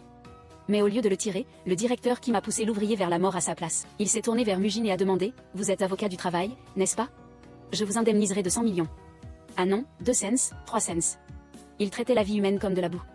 Tout le monde a commencé à le mépriser. Il se considérait comme une personne utile pour le pays. S'il mourait, ce serait une perte de talent dans le milieu. Mujin et tout le monde ont alors clairement vu son vrai visage. L'ami de l'ouvrier d'avant a voulu se précipiter pour se venger. Mais il a été bloqué par Mujin et ses 2 frères. Parce que la vengeance n'est pas le seul moyen. L'ouvrier voulait qu'il aille en enfer. Mais il s'est avancé et a juré, pourquoi devrais-je y aller? Il a continué à divaguer et à insulter. Dès qu'il a fini de parler, le sol sous lui a tremblé. Mujin ne savait pas pourquoi il l'avait retenu.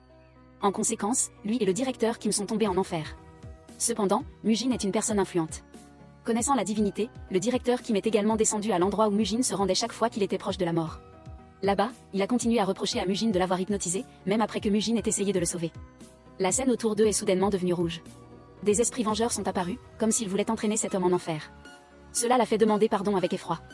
Une voix a retenti, « Si je te laisse vivre, que feras-tu » Mujin lui a dit qu'il pouvait répondre n'importe quoi, ou alors, « Tu meurs ici et tu vas en enfer ». En voyant les fantômes autour de lui, il a dit qu'il ferait n'importe quoi. Les ouvriers morts dans l'incendie de l'entreprise de transport sont apparus avec la divinité. Mujin a expliqué que c'étaient les personnes de l'incendie de ce jour-là. Ils étaient tous à lui. La divinité a alors sorti un contrat qui n'était pas en coréen. Mujin a fait semblant de le lire rapidement. Il a dit au directeur Kim de le signer car tout était en sa faveur. La tâche principale était d'enquêter et de compenser tous les cas limités en 108 jours. Il a immédiatement changé d'attitude car il ne voulait pas dépenser d'argent. La divinité a alors réduit le temps. Il ne restait que 49 jours pour qu'il expie ses péchés, sinon il devrait aller en enfer. Par peur d'aller en enfer, il a dû sceller le contrat avec le sang de sa main. S'il rompait le contrat, il irait immédiatement en enfer. Le directeur Kim a alors hoché la tête en signe d'accord. Le temps est revenu au moment où Mujin était en train de filmer le passage où il acceptait de tout faire. Il s'est avéré que la mort lui avait montré un aperçu de l'avenir. Réalisant que ce bâtiment était dangereux, le directeur Kim a immédiatement dit à tout le monde de partir.